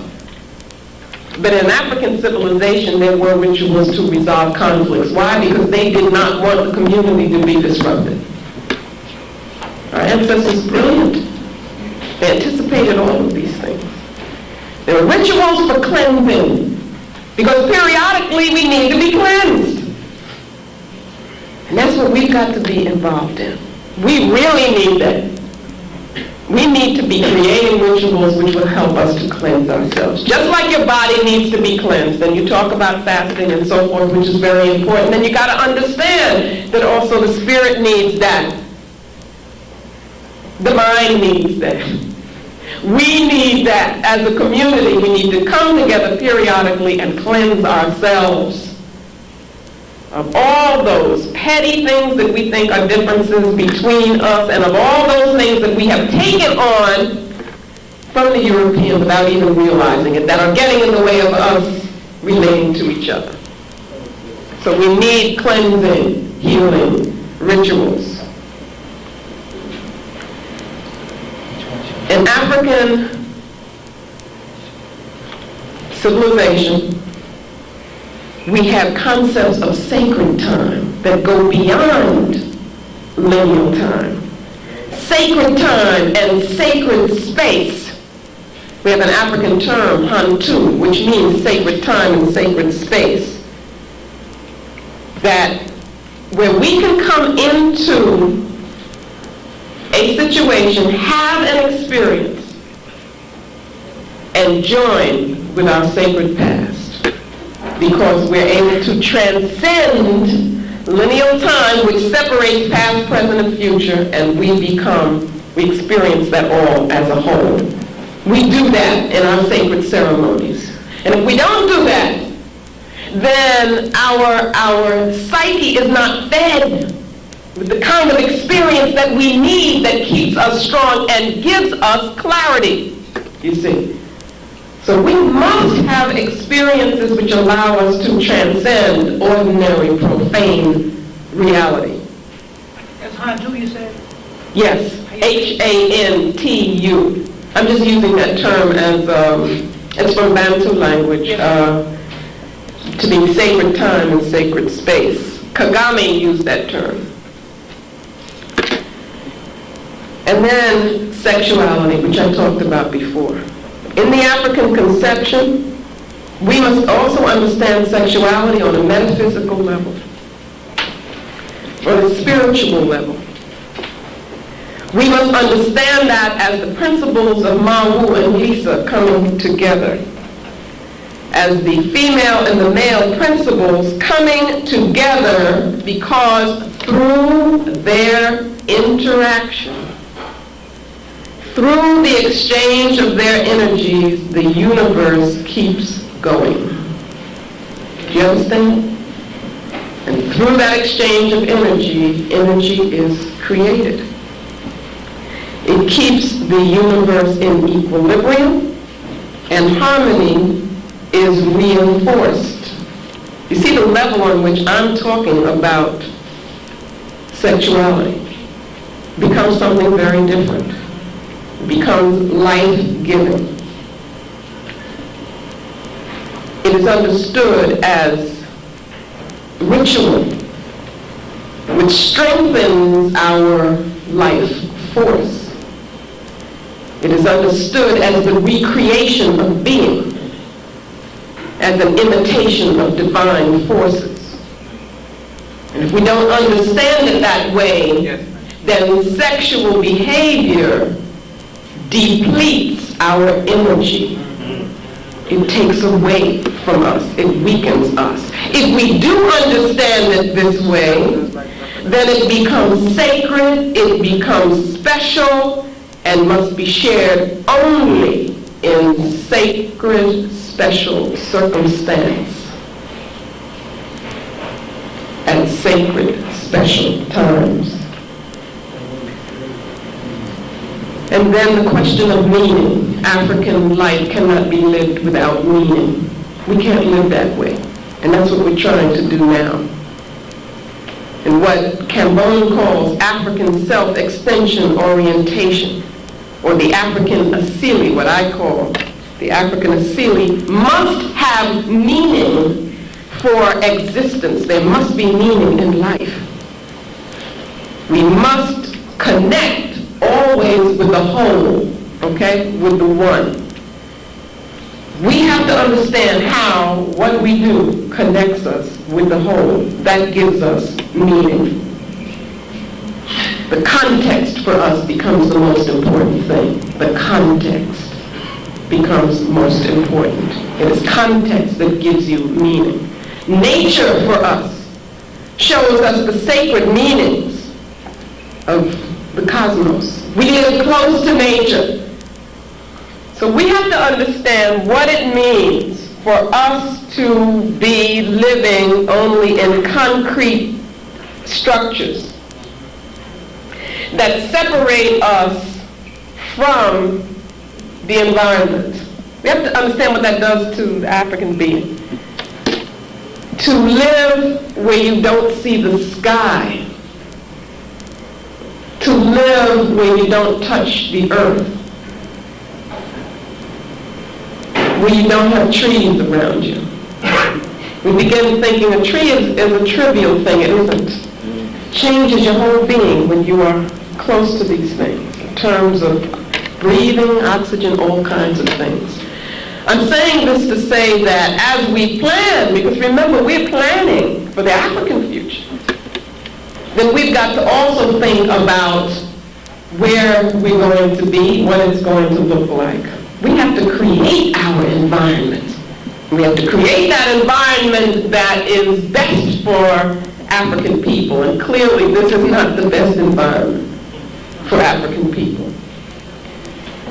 So that we understand ourselves as natural beings, we learn by observing nature, we also are able to feel the natural cycles within us, which can only happen as we feel ourselves to be a part of nature. Then you begin listening, you can listen to your heartbeat, you see, and that means something to you. How else can we explain that the Dogon people were able to plot the movement of a star that cannot be seen by the naked eye? Nobody's been able to explain that. They've come up with all kinds of ridiculous explanations, but what bothers them most, that is the Europeans, is how could they do this without us? How could they do this without our system of thinking, which denies totally spirituality? And I'm saying you can only explain it by understanding a spiritual worldview, by understanding the African worldview. Symbolism is extremely important in African thought, in African life. And here I just want to touch on a few things. What we call African art, we're talking about colors. We're talking about, when we talk about music, we talk about dance, what are we talking about? It's energy, vibrations. These are forces that affect us. Remember before I was talking about that attack on the psyche.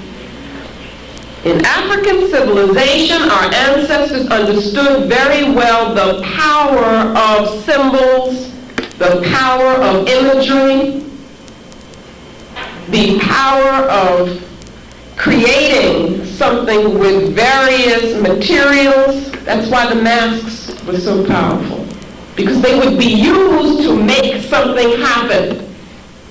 And we have to understand that. You wear an African print, it not only means something, but it also has power. The various patterns make rhythms.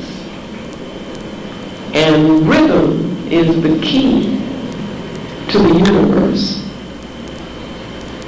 for the African mind, for the African being. Patterns are rhythms. The alternation of colors is rhythm. It's no accident that we all got rhythm. It's because we understand the nature of the universe. And that brings us in tune with the universe, is through our rhythm. You want to learn anything? Figure out the rhythm. Get the rhythm. And you can learn anything. And by that I mean also the pattern. This pattern is rhythm. And then our civilizations were based on a moral order, based on ma'at, so that our cultural values were spiritually sanctioned, and spirituality is culturally sanctioned for us. So it's not like you have a choice whether or not you want to be spiritual. They all come together. Science in the African conception. This is really something that we must retrieve. Science is the organization of knowledge, but it is the organization of knowledge sacredly based. It is the application of knowledge that has been collectively acquired. It is systematic, it must be useful, but for African people, it is the synthesis of cosmic awareness, which leads to intuitive grasp of the empirical, of phenomena, and of the universal whole. So that becomes the scientific objective among African people. Initiation is the learning process. It is the emphasis here on process. What is initiation? It is a way of learning, a method of learning, where the person must commit herself or himself to what it is that she is learning. You can't just go to a class and sit there and take notes, and you don't know the people around you, you don't know the teacher and so forth, and after a few months then you get a grade and you think you've learned something. Not in this concept. In this concept, you are learning the self as you learn the universe, which means that you are learning in a holistic way. That you, through your commitment, through this process of initiation, you are internalizing the knowledge that you are getting. That's when that information becomes knowledge. It's through that internalization. And that's why you hear about initiation processes and stages in African civilization, because it's the process that is important. It's the way in which you are learning that affects you deeply. Not just something off the top of your head. In the European conception, you can have a person who goes through all of their schools, reaches their highest levels, becomes a quote-unquote scientist, and then is a moral idiot. Do you understand? Because all of those other things that we take for granted were not being taught in that process. As Africans, it has no meaning. In fact, it's dangerous, right?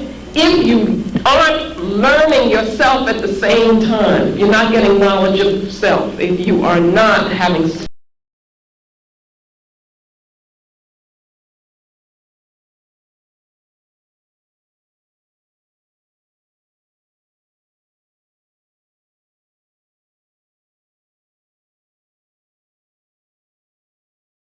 it is the science of the human spirit is what we're talking about here. So that, for instance, among the Akan people, you have the concept of Okra, which is that aspect of the spirit that comes directly from the creative principle. You have the Utoro, which is that aspect of the spirit that comes from the male principle. You have the Moja, which comes directly from the female, and also accounts for how a group, a family is organized. And then you have the Sum Sum, which accounts for the uniqueness, for the unique personality of that human being. All of these together is what makes up the human being. I mean, obviously here we have the basis of a science of the human spirit, an understanding of the human spirit. These are the models that we have to begin looking at in a very serious way. We're going to reconstruct our nation. In the African conception, spirit and matter are joined. Spirit and matter are joined. Spirit is energy. Matter is the form that that energy takes. Spirit is consistent. The material form will change. Right now you are in a particular material form, but then spirit is eternal, you see. Matter is the manifestation of spirit in the African understanding. Spirit is the force. And so the Orisha, the Abasun, which is a Twi word, the Egun, which is, those are the ancestors in Yoruba language, the Nsamanfo, which are the ancestors in Twi language, they are manifestations of spirit. They are the form that spirit takes at a particular time. Shango is a form that spirit takes at a particular time in a particular circumstance for a particular reason. So we have to understand that. And in coming to understand that, we are learning physics as we learn metaphysics. Do you see how much there is in the knowledge of African civilization? The quality of human life has supreme value in African civilization. It is human-oriented. The idea is that human beings need each other. Again, umuntu, ungumuntu, ungabantu. That I am nothing without you. Do you see? And so, I think one of the things that we come to understand that we do run from as we run into these non-African religions is that we are, as African people, are human manifestations of sacred, of divine principles. Again, as African people, we're very special. We are the human manifestation of divine cosmic principles. Now, we can't just pat ourselves on the back, say we're special, because with that comes tremendous responsibility. Yes, ma'am. We've been born African. We were chosen to be born African. And that made us the people of nature. We are the people of nature. And we have a responsibility to protect it, to create structures and lifestyles which reflect nature. One of the problems, let me first say that Diop, some of you have been reading Diop, one of the things that he understood was the protective function of culture. One of the problems is that we have not understood that. I'm going to repeat that. Diop calls culture a rampart which protects people. Okay? It gives them a sense of collectivity and helps to protect them from what he calls, at one point I think he talks about cultural assault, that we live in a time of cultural assault. We haven't understood that. Cultural aggression is what he says. We haven't understood that. That has been a weakness of the African worldview, I do believe. In other words, I'm not saying that we shouldn't look critically at the consciousness of our people and our ancestors, because there are things that we know now which should compel us to change. And I'm talking about the problem of African xenophilia.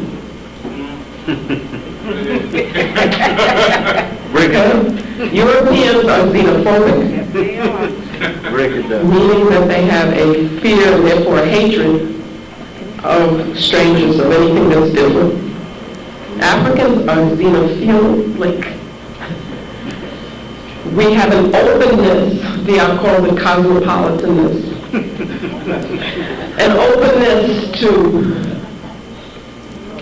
strangers, and we have an inability to recognize the enemy. Now, this comes from, I think, comes partly from the traditional worldview, but it also comes from what is contemporary African self-hatred on the one hand, and African materialism on the other. And therefore, we either give away our culture or we sell it. It's the most serious political mistake that we are making right now, in 1992. It is worse than it has ever been. And I'm referring to a lot of things, but I think the epitome of it for me is the fact that in Yoruba spiritual practice, organized Yoruba spiritual practice here, right here, in the greater New York area, you might call it, you have what I call wazungus. Okay, wazungu is a Kiswahili term for European. You have, this is a blasphemy. You have the people who are supposed to be most knowledgeable in our culture, our spiritual system, the Babalawo, the various priests and so forth. You have them initiating Europeans. Okay, now that's been going on for some time, so that what we have now is Europeans who are initiating us. And I'm very serious about that. Okay, I think that what we don't understand is that culture is a weapon. We also do not understand that our spiritual practices should be a source for African nation building. We've got to learn to use our spirituality politically. And that has been a weakness of us as a people. So that we think we can make the separation and say, when you question our brothers and sisters who are doing this and engaged in it and just letting anybody in anywhere where we can't go places, right? We can't go to their favorite places. They will tell you this is just religion. Doesn't have anything to do with politics. That's the biggest mistake that we have made. And I believe that these Europeans understand very well that the future kind of locus of our power will be in our spiritual conceptions. And so what they're doing is putting themselves in the way of us getting to them. And we have to hold accountable. Those of us who have the knowledge cannot sell it. And I'm saying specifically, they are selling it. Okay, we cannot allow that anymore. And I don't mean to just start, you start attacking this one and the other one, because it all comes from a lack of organization. It also comes from a lack of understanding that culture is a weapon. That culture is a rampart. That it is our culture that is our strength, so we cannot give that away. And nor can we sell it. You see? Because that's like giving it away. And so finally, I want to just end by reminding you of the definitions or the explanations of nation building. I think I'll just read that one more time. Nation building is the conscious and focused application of our people's collective resources, energies, and knowledge to the task of liberating and developing the psychic and physical space that we identify as ours. That's what nation building is. So it can take place wherever we are. And that we see ourselves not as a small nation state, but as a world nation. And that is the building of the African world order. And I am putting forth to you today that we cannot do that without or until we involve ourselves in a cleansing process and cleanse ourselves of European concepts so that we can embrace the African worldview and use it as a foundation, as a paradigm for reconceptualization and for the building of the African world nation. Asante Sana.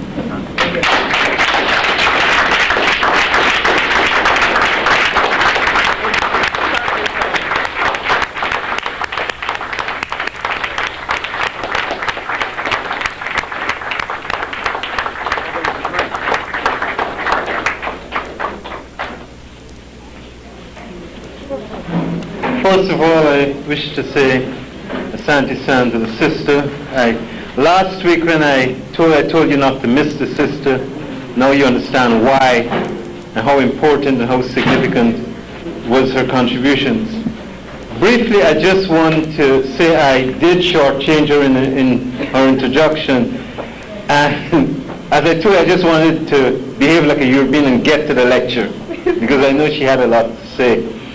But in fairness to her, this sister has been a soldier, literally a soldier, for most of her life. She worked in the South during the civil rights era. She was down in the South working Trenches. deeply in the trenches, seriously, in the trenches, facing guns at the crackers. This sister, the same sister here, serious soldier. And I have to ask forgiveness for not giving the proper introduction, but she corrected that. The other thing is her book, Let the Circle Be Unbroken. If you do not have it, you must have it. You must get it. And I think I don't have to push. I don't have to be her promotion manager. I don't have to be a salesperson. You heard us, so now I know you'll get the book. Let the Circle Be Unbroken. She made mention of Ogun. Come here, Brother Zaid. It is true. This brother, that we got a sister from Cuba to do Ogun. Tell him about Gloria Rolando. Oh, From Cuba. Yeah, he brought the sister here. well, those of you who were here when we had sister, the sister did the film Ogun. Okay, and she did it out of her own work and practice in that way, in the way.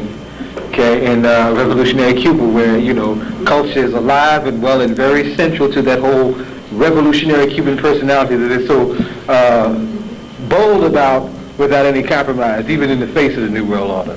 So well, she know the answer, so I didn't need to tell. Yeah, okay. The whole point was when the sister asked those of you who know about Ogun, it was important that a sister from Cuba came here, did the work, and you hear about Cuba being communist and atheistic. That's one of the things that kept that revolution going. That's right. Whether you know it or not, and you saw, those of you who saw the movie, you saw that. So there is a African spiritual basis for that revolution, and that is one of the things that was shown here, the African spirituality. So irrespective of what they tell you about Castro, how you feel about Castro and the propaganda, Castro is nobody's fool. That's right.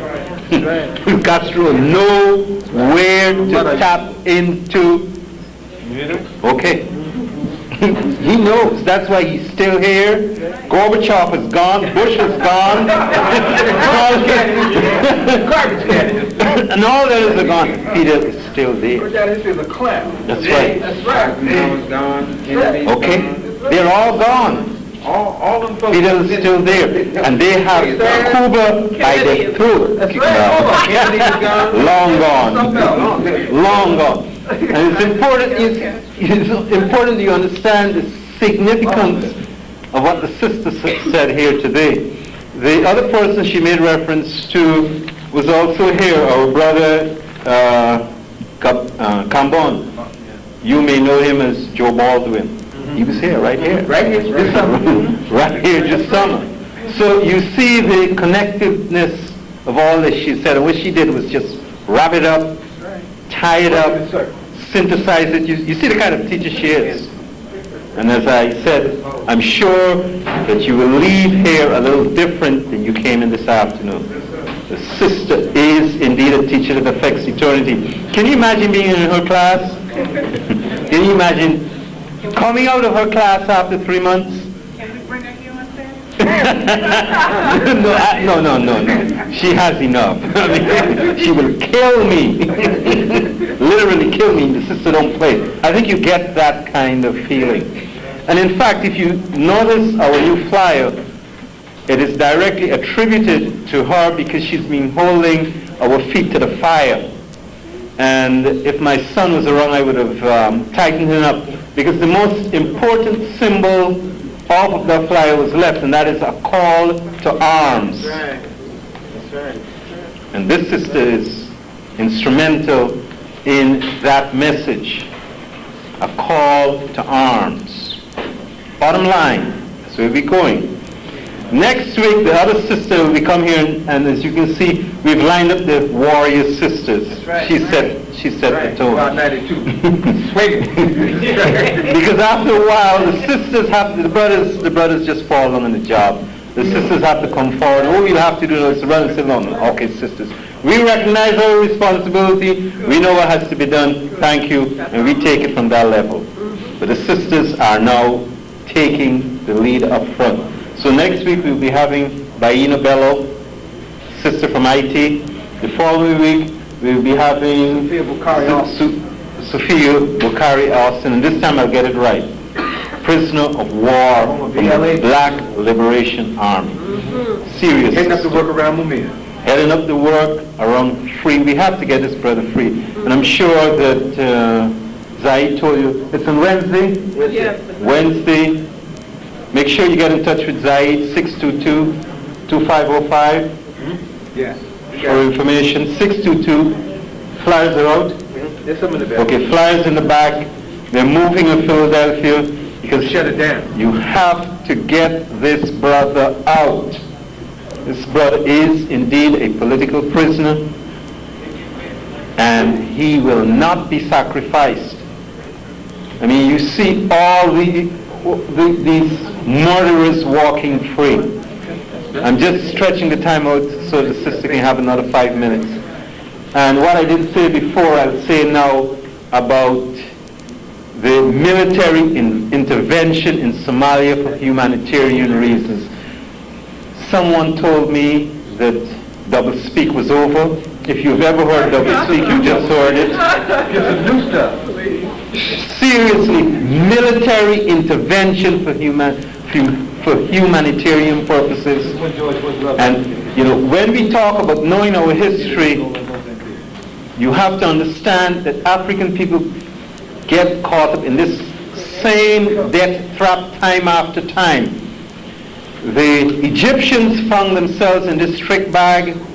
Under the oppression of the Persians, they welcomed the Greeks in. The Greeks fought for them, and what happened? The Greeks ended up being their conquerors. You see it in history time and time again. The Coptics found themselves under Roman oppression. They invited the Arabs. The rest you know. That is as a result. That's why Egypt is part of the Arab family today. We do not want to do our own fighting and dying. Somalia is 99.9% Islamic, right? On Tuesday they had a meeting in Jeddah. 52 foreign ministers of Arab countries met in Jeddah. What did they discuss? They discussed the European Muslims in Bosnia. Not one word was said about Somalia, not one word. And Somalia is 99.9% Islamic. Race force. You have to understand it in the dynamic of that sister who worked in Saudi Arabia, came right here, Aisha Abdullah, and told you about the European control of Arabia. Right here. I own that. Right here, the sister told you she worked in Arabia. And she came back here shortly before Bush attacked Saddam Hussein. Now when you talk about African people dying, our brother Troutman and some brothers took a whole group of doctors to Mozambique and Angola. And you have more Africans dying in Mozambique and Angola right now from starvation that we paid to kill. People like Scumvimbi and the Renamo murderers, $100 million. Right now you have over 300,000 children dying each year in Iraq. In Iraq, as a result of the bombing of the water supply and electric systems. They knocked it out. And Bush is telling you that he's going to send forces to Somalia for humanitarian intervention.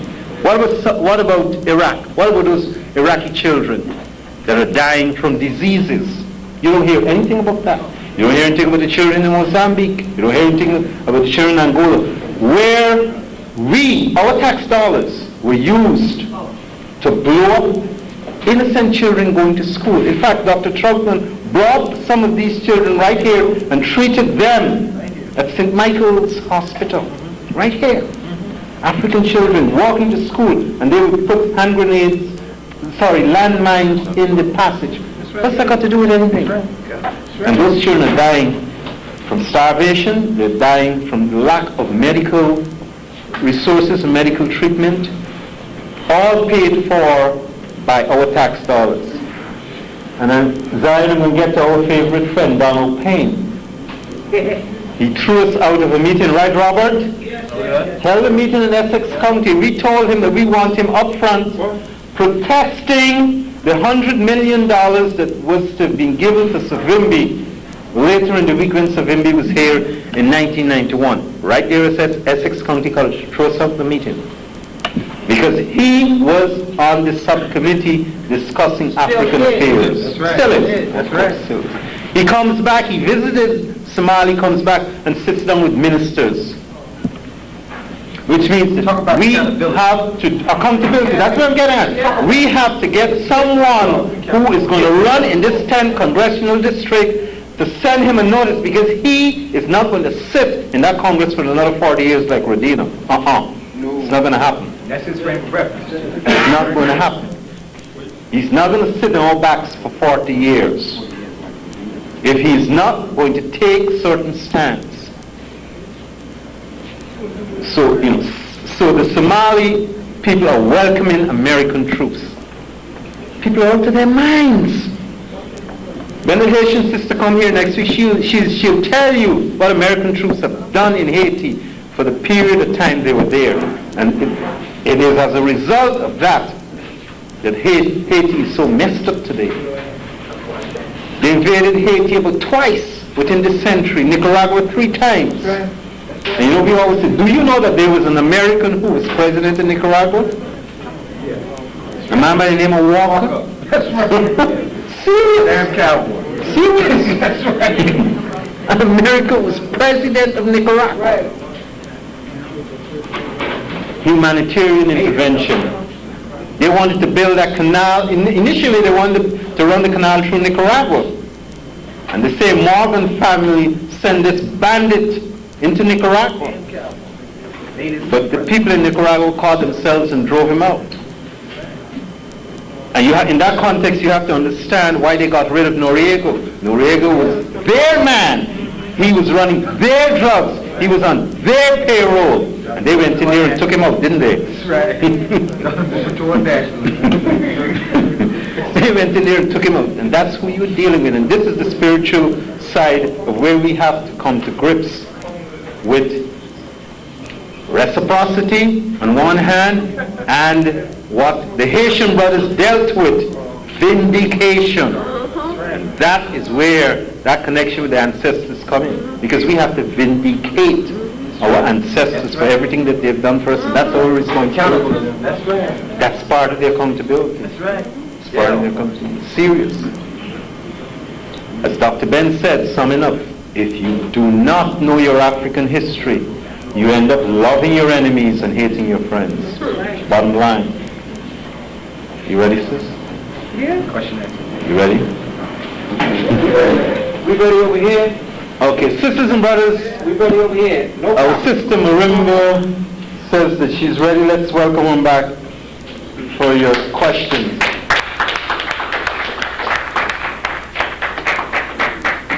Wait a minute. Now, I ain't that many people here. Okay, 2 is on. Go ahead. What's up, sister?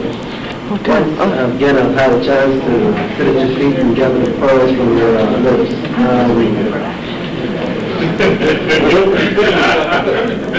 Is it on? Is it on? I'm talking?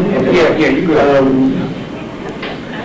Once again, I agree with a lot of what you said. I think I need further education concerning this.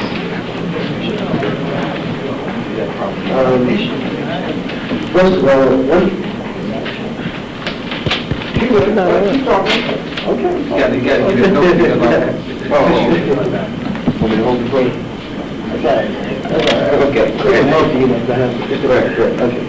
You talked about consensus and how things in terms of majoritarian politics. Could you give further clarification in terms of consensus and the difference perhaps from majoritarian politics? No, I was talking about how we organize ourselves. That when we have a group, which is, we should think of as family, that's what our organizations should be, that we should think about how we organize ourselves. That is one of the structures and the mechanisms within the organization that we use to relate to each other. And one of those things is the decision-making process. For instance, you'll get, never forget this meeting I went to where people were, we're talking about issues and all of a sudden somebody brings in what they call Robert's Rules of Order. I don't know if you know what that is, but that's, parliamentary procedure. That's a system, if anybody looks at it, that is meant to get in the way of dealing with issues. It's meant to get in the way of communication. But what happens to us is we think that it makes us special to know it. So then you get the people who are the experts at, these rules, and they start talking about, motions, and there's a counter motion, and second motion, and I have the floor, and so forth and so on. And I have seen meetings totally disrupted by the use of that. So you have to think, do we have to use these kinds of structures? Can we organize ourselves the way in which we relate to each other? And I was saying that I've been looking at a group of people in Nigeria who are extremely well organized, and that whenever they come together, their objective is to let people talk who want to talk to the issue, and then to try to come to a consensus of what is the feeling of the group. So in essence, what you're saying is that people should become more enlightened in terms of the environment among them. So people who do have the bolder voice, and they start talking, they're going to go ahead and hold them more accountable in terms of their views and opinions. Okay, that was another issue that I was talking about. That was a different issue. In terms of consensus, whether you have consensus or you vote, what I'm trying to do is to sensitize us to understanding that there isn't just one way of doing things, and that there are other ways that have been used in African civilizations and societies because they had other purposes. The purpose was not to have meetings of competing individuals or that kind of thing. That's one thing I'm saying. The other issue I raised was that what we consider to be leaders are very often people who are really soothing their own egos, and the way they do that is by speaking before large groups of people, and getting those people to relate to them as opposed to relating to whatever it is we're supposed to be doing as a group. That's what I was talking about. The final question is, in terms of, you made a very important point you made a very important point in terms of us getting in tune with ourselves, in tune with nature, and understanding our relationship with universe, what you call the circle. I'm not really familiar with the paradigm, but how do we really cleanse ourselves? Because I mean, though a lot of us know that we should cleanse, we, in a roundabout way, I say, like, sometimes we're guilty of wearing the clothes of Africa, the hairstyles, and so on and so forth, but yet we don't internalize what we're really supposed to do. Exactly. We go ahead and give the rhetoric. Exactly. How do we really cleanse ourselves so we can be true? So when a person looks into another person's eyes, they can tell that that person's been cleansed. That comes from spiritual process. That comes from, you can't say, well, I'm gonna, tomorrow, I'll be Africanized or re-Africanized because I bought my African dress. It comes from hard, committed work. And that's what we all have to be prepared to do, wherever we're at. Not just the youth and talking about rites of passage now, which themselves can become shells. But we, at whatever level we're at, whatever age we're at, we should all be involved in some kind of collective spiritual process which helps us to ask the right questions about ourselves. Take assessment of how we live, what we do, what are our priorities, what's in our house, what's around us, what pictures are up, what do we look at, how much time do we spend watching television. You see, because if you spend a lot of time watching soap operas, it's not just that is, we could say that's incorrect behavior. It's not that simple. It's that it is a manifestation of something that's going on in here that's not right. See what I'm saying? And if it was right and you were at peace, you wouldn't need that. So that's what I'm talking about. A lot of hard work.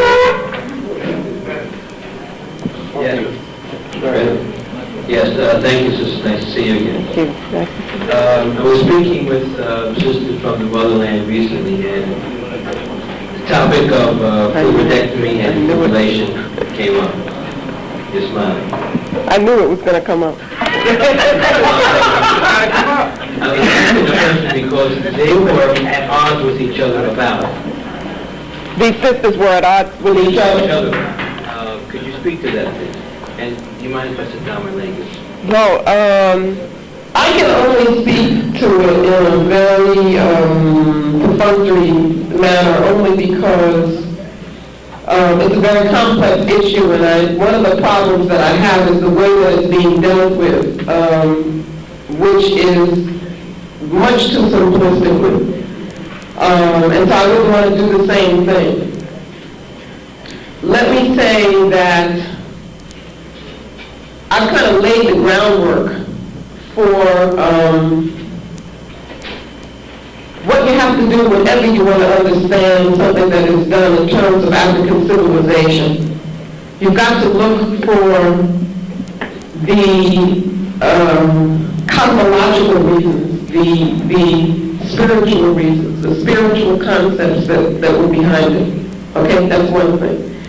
So without me going into all of that, people who want to pursue this on their own, they can do that. They can say, okay, now we look at this spiritual concept of the universe, how would that fit in? He's talking about processes that African women would go through as a part of becoming women, right? So that's one thing.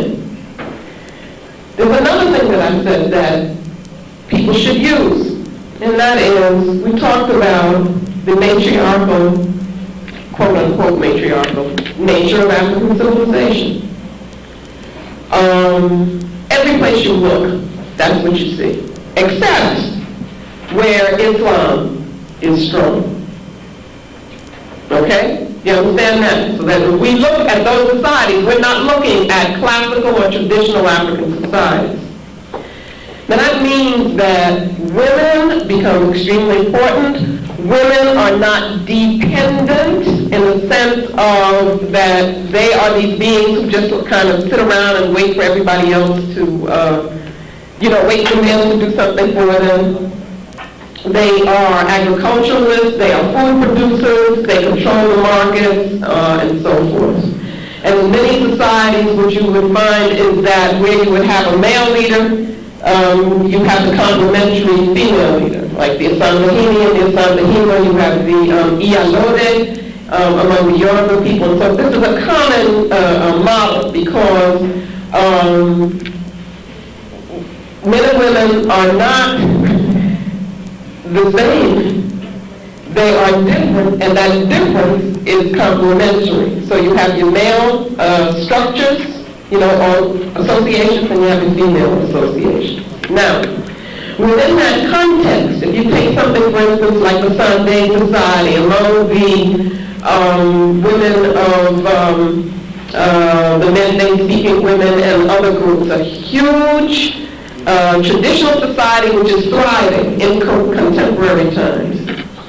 This is a society which, the purpose of which is to help women understand their power as women, to train them in all kinds of skills, and train them for political leadership.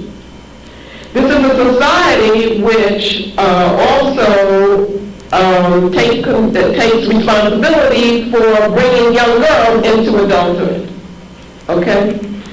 Now, does it make sense that such a society would involve itself in practices which would be oppressive to women? To me, it doesn't make sense. Okay? Those are two things that I want you to think about when you think about this whole, discussion and controversy. But there's a third thing. And this is where I will not be able to get explicit. I could do that, in a smaller group. But one of the things that happens in Alice Walker's book, and I have not read it, but I've been dealing with this issue for years, and it's always done in the same way, is that there are practices which are Arab practices, which you find in many Islamic communities, societies, which are controlled by men, therefore the purposes of male domination of women. And they involve what I would call mutilating, physically impairing, actually, the bodies of young girls for the purposes of control of their bodies by men. These things are done in the middle of the night. Very young children have no understanding of what's going on individually, and they're done under the control of men. So you have to think what that means psychologically. As well as physically, it is horrendous. Now, what Walker does and others do is they put together those practices, which I consider to be non-African, with traditional African practices, which are not at all the same, okay? Which are controlled by the women, which are done as part of a period of transformation and growth, in which young girls become very proud of the fact that they have gone through this process and so forth, because the process is in a context. It is not just that's only one kind of physical manifestation of it. What is also happening at the same time is they are growing spiritually, culturally, and they are being praised and valued by the society. And they are being nurtured to become organizers and leaders and strong women in their society. You have to understand the inconsistency of saying that you are training these powerful women, and at the same time you would be doing something which is, detrimental to them. You also have to understand that one is female controlled, and the other is male-controlled. One is traditionally and classically African, the other is Arab and Islamic. And they are two totally different physical things. Totally different. And what I object to is the following. I am not making judgment and saying that the traditional African practices should be continued if the women in Africa say that it shouldn't or whatever. And I don't think that that's happening. You see, I'm not making a judgment on that. What I'm doing is putting it in the proper context, because that I can do. Okay? I believe that, first of all, I think one of the most damaging things that has happened to us, and really is a movement away from self, is the people who consider themselves to be black feminists. Because I don't see how that can be defined without it becoming anti-male. I define myself as a Pan-Africanist. And my appreciation of female power fits very comfortably within my Africanness and my commitment to Africa and race first. But I don't believe that's the case with people who are considering themselves to be the feminists or the womanists or whatever they want to call themselves. Now, with the Europeans, I know what their motives are. Their motives, again, are control. And they have always seen, they will tell you that women are oppressed in Africa, that, they only do work, and they're not valued, and so forth and so on. These are also the women who do not see much value in having children. These are also the women who see their bodies as being prisons.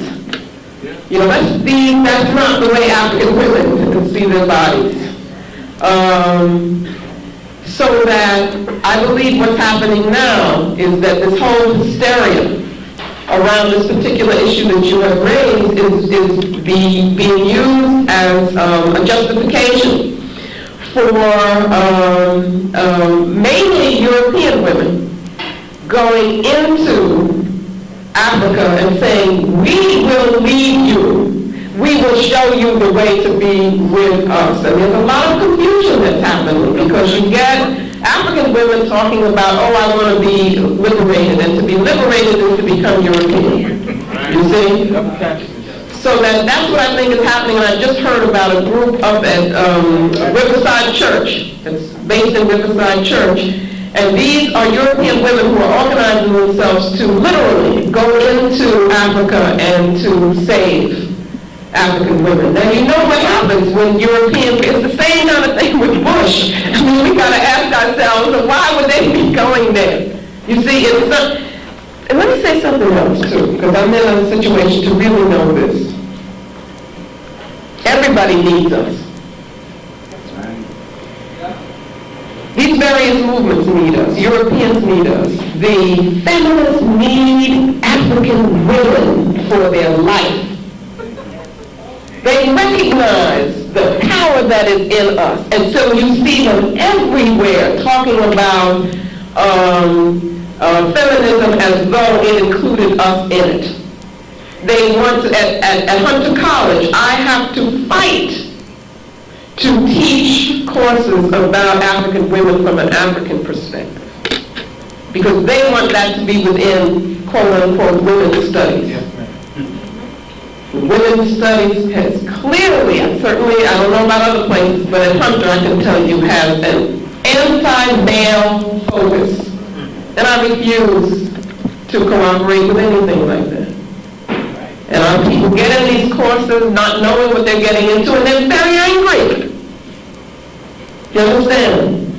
But they are bankrupt without us, so that they are always attempting to seduce us in various ways. And this is the latest way in which they are attempting to seduce us. And what Alice Walker has done, I believe, in this particular book, feeds into that kind of move on African people. If you're really concerned about us then there are ways to deal with them. Then you engage sisters and brothers in discussions and critical analysis and critique of some of the ways in which we're treating each other. That's what you do. But you don't write a book which you can say is fiction, you know, but people are taking as quote-unquote fact, and which then Europeans can use as an excuse to abuse our people and attack our traditional concepts. You know, that's not the way you do it. Well, what she knows is, you see, I don't want to focus on her just as an individual. I don't want to do that. I want to show us what we have to do. Again, if the individual is a person without context, and what happens is if your context is writing novels, you understand? No matter how brilliant you may be at writing, but if that's your whole context, and being appreciated by whom? Who's appreciating all of that? If that's your context, you see, then that means you have no other reason for doing what you're doing. That's the problem. That's what you're relating to. So you pick something here, you pick something there, and you say, well, these are real issues. And I just want to write about a real issue. We don't just pick things that we write about. It's got to be within a plan if it's for our people. So what was the purpose of her doing that? Saving Africa? I could think of a whole lot of other things that one would devote oneself to in a public way, as she did. You see, if that's what you wanted to do, was to save Africa. So again, it's not that I'm attacking the system. What I'm doing is attacking a system that we get caught up in, and again it becomes ego. Because what the ego is what am I saying? Is stroked. Hey, you've got a book. The book is popular. That's you. The focus is on you. You see what I'm saying? Where's the accountability? I'm just reminded for some reason of this, the thing by Rusty,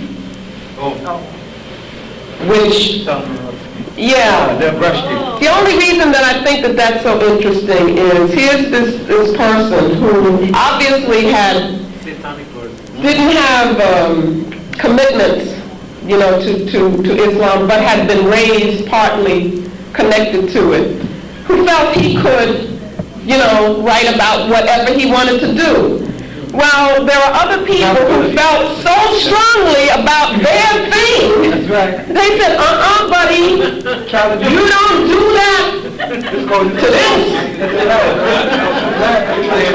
That man that broke up his family, he had to hide, he can't see his children, he's scared. He said, I'll do anything if you'll just forgive me.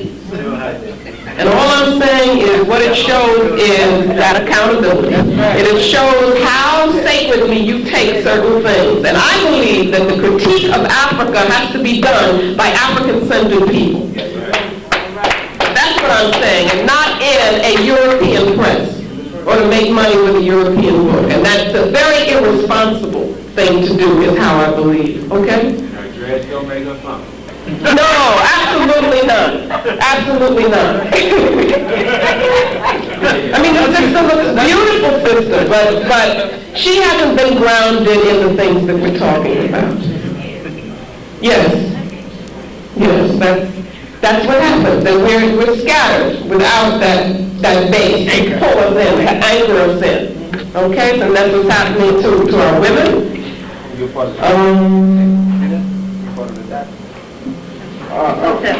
that? Thanks for sharing knowledge with Thanks for sharing knowledge with my question is on the concept of hierarchy as another human being on different level. Tell me what this means as far as being born into the lineage of a pharaoh or chief, because to me that seems like, you know, Now this sister is, she's thinking, all right? That's what I like, because that's what you remind me of my students. And I encourage that kind of thinking and questioning. There's a sense in which I'm being critical of that. Do you understand?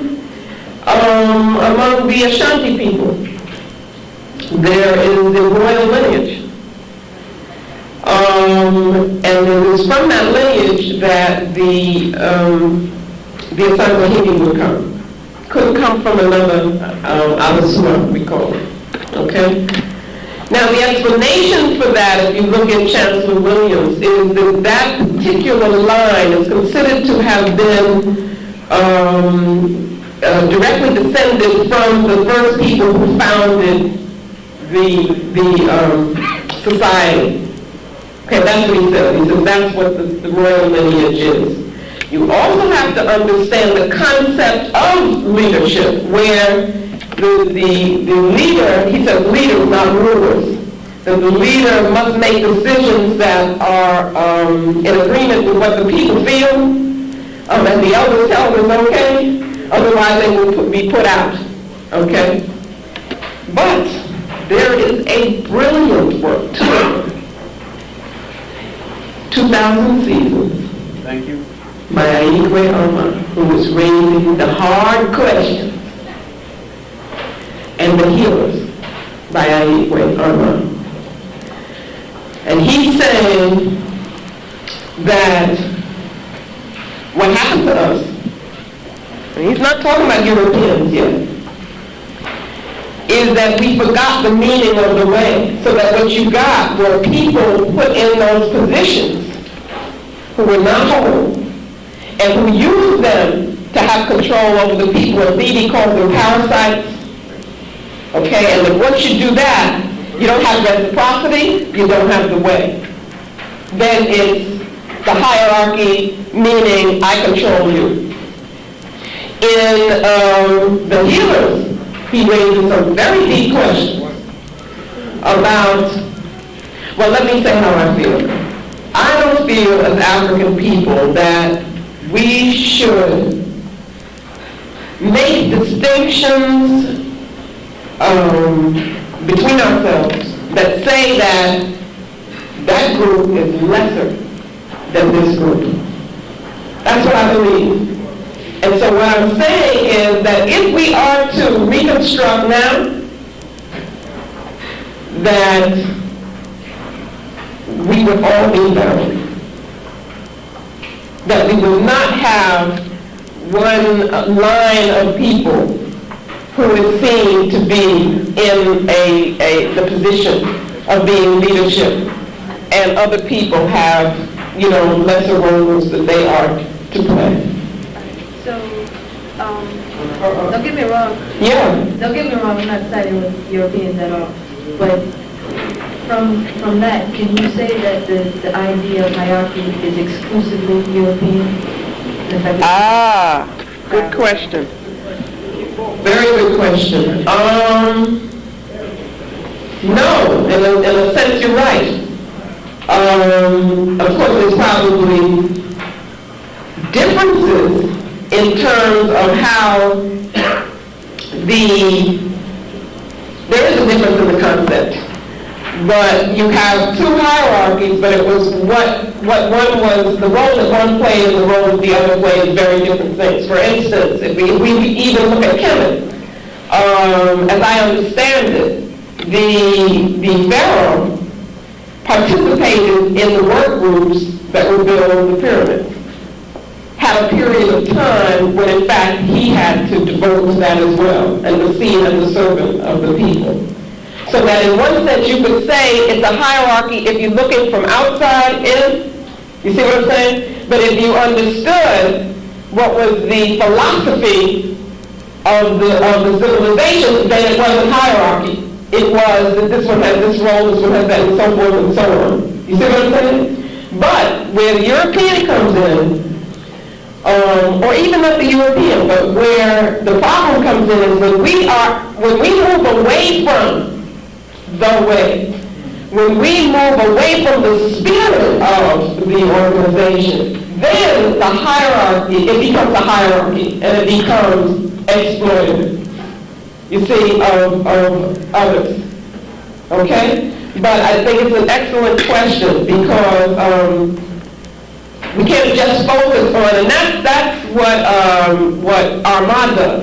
Armand says that we need to look at what was the weaknesses before the European came that then allowed the European to be able to use them, you see, for our exploitation and oppression. That's what we need to look at. Has a very interesting discussion of the relationship between men and women. Okay, thank you so much, sister. What's your name?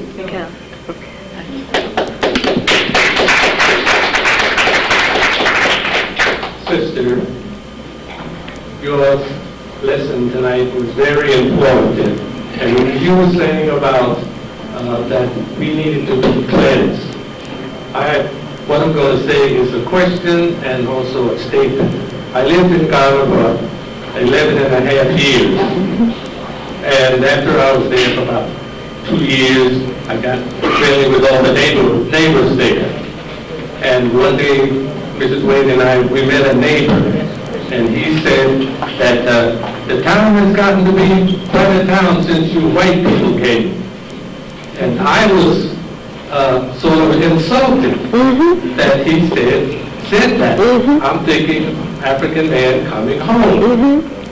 So I said, what do you mean by saying that I'm a white man? And he was maybe lighter than I was. So he says, oh no, I don't mean the color. He said, you spend all your days with the white man. And you have the white man's ways. He says you talk his language, you read his books, you eat his food. He said you drink tea, you eat coffee, you eat cornmeal, cornflakes in the morning, you bacon and eggs. That's white man food. He said, I eat Gary in the morning. So he says, you have so many ways of the white man, so that makes you a white man. And then I thought of it, and I said, he's right. He's right. So now, the way I see it now, we black people here in America, if we want to be African, we got to share a lot of our European ways. Because another man said to me, he says, you want to be an African? He says, I'll tell you what. He says, every African belongs to a tribe. He says, what tribe are you going to belong to? So he said, now I'll tell you what you do. You do everything you can do to help the country. Respect our customs and our way of life. He says, then we say to you, you are an African brother who has come home. And it worked out that way. That later on, they introduce me and they say, oh, this is our African brother, African-American brother who come home to help us. And he's more than a brother. And I got along very well that way. Is that what you meant when you were saying about we have to do some cleansing? Yeah, I mean, the African Americans here have to do some cleansing. Yeah, that's partly what I meant. I think that I have great difficulty with the term African American. Okay, because I think that it sets up a contradiction in the mind, and kind of sets us against ourselves as we don't need to be. I think that the African from the continent who was saying to you that you were a white man, meaning that you had taken on all these ways, was probably partly saying it because he wanted you to be that, in the sense that he might have wanted to be that himself. So that he was looking at those things as being positive. Because you couldn't be European. Now, I don't care what you took on, what you try to be, I don't care if you marry a white woman, you still can't be a European. And so what that does is that it means that all of these things that we take on, and the more that we do it, that it makes us more and more and more pathological. That it is a sickness and illness for us to try to be other than what we are naturally. So what I'm talking about when I talk about the cleansing is also a healing process of coming back to ourselves. It's a recentering. You see, if you don't have a center, then you have no basis for making judgments or decisions. And what we've been doing is making other people's decisions, or thinking that we've been making decisions and really acting as other people have been manipulating us, to act. Also problematical in terms of we will have to get our brothers and sisters from the continent to understand this whole issue of what, it's so ironic to me that Africans on the continent use the term tribe. It's not an African term. And in the European context, it is a derogatory term. They don't talk about European tribes. They talk about European nations. And because of the conditions under which we learn the language, colonial conditions, then we accept these terms and then we start saying, I'm from this tribe,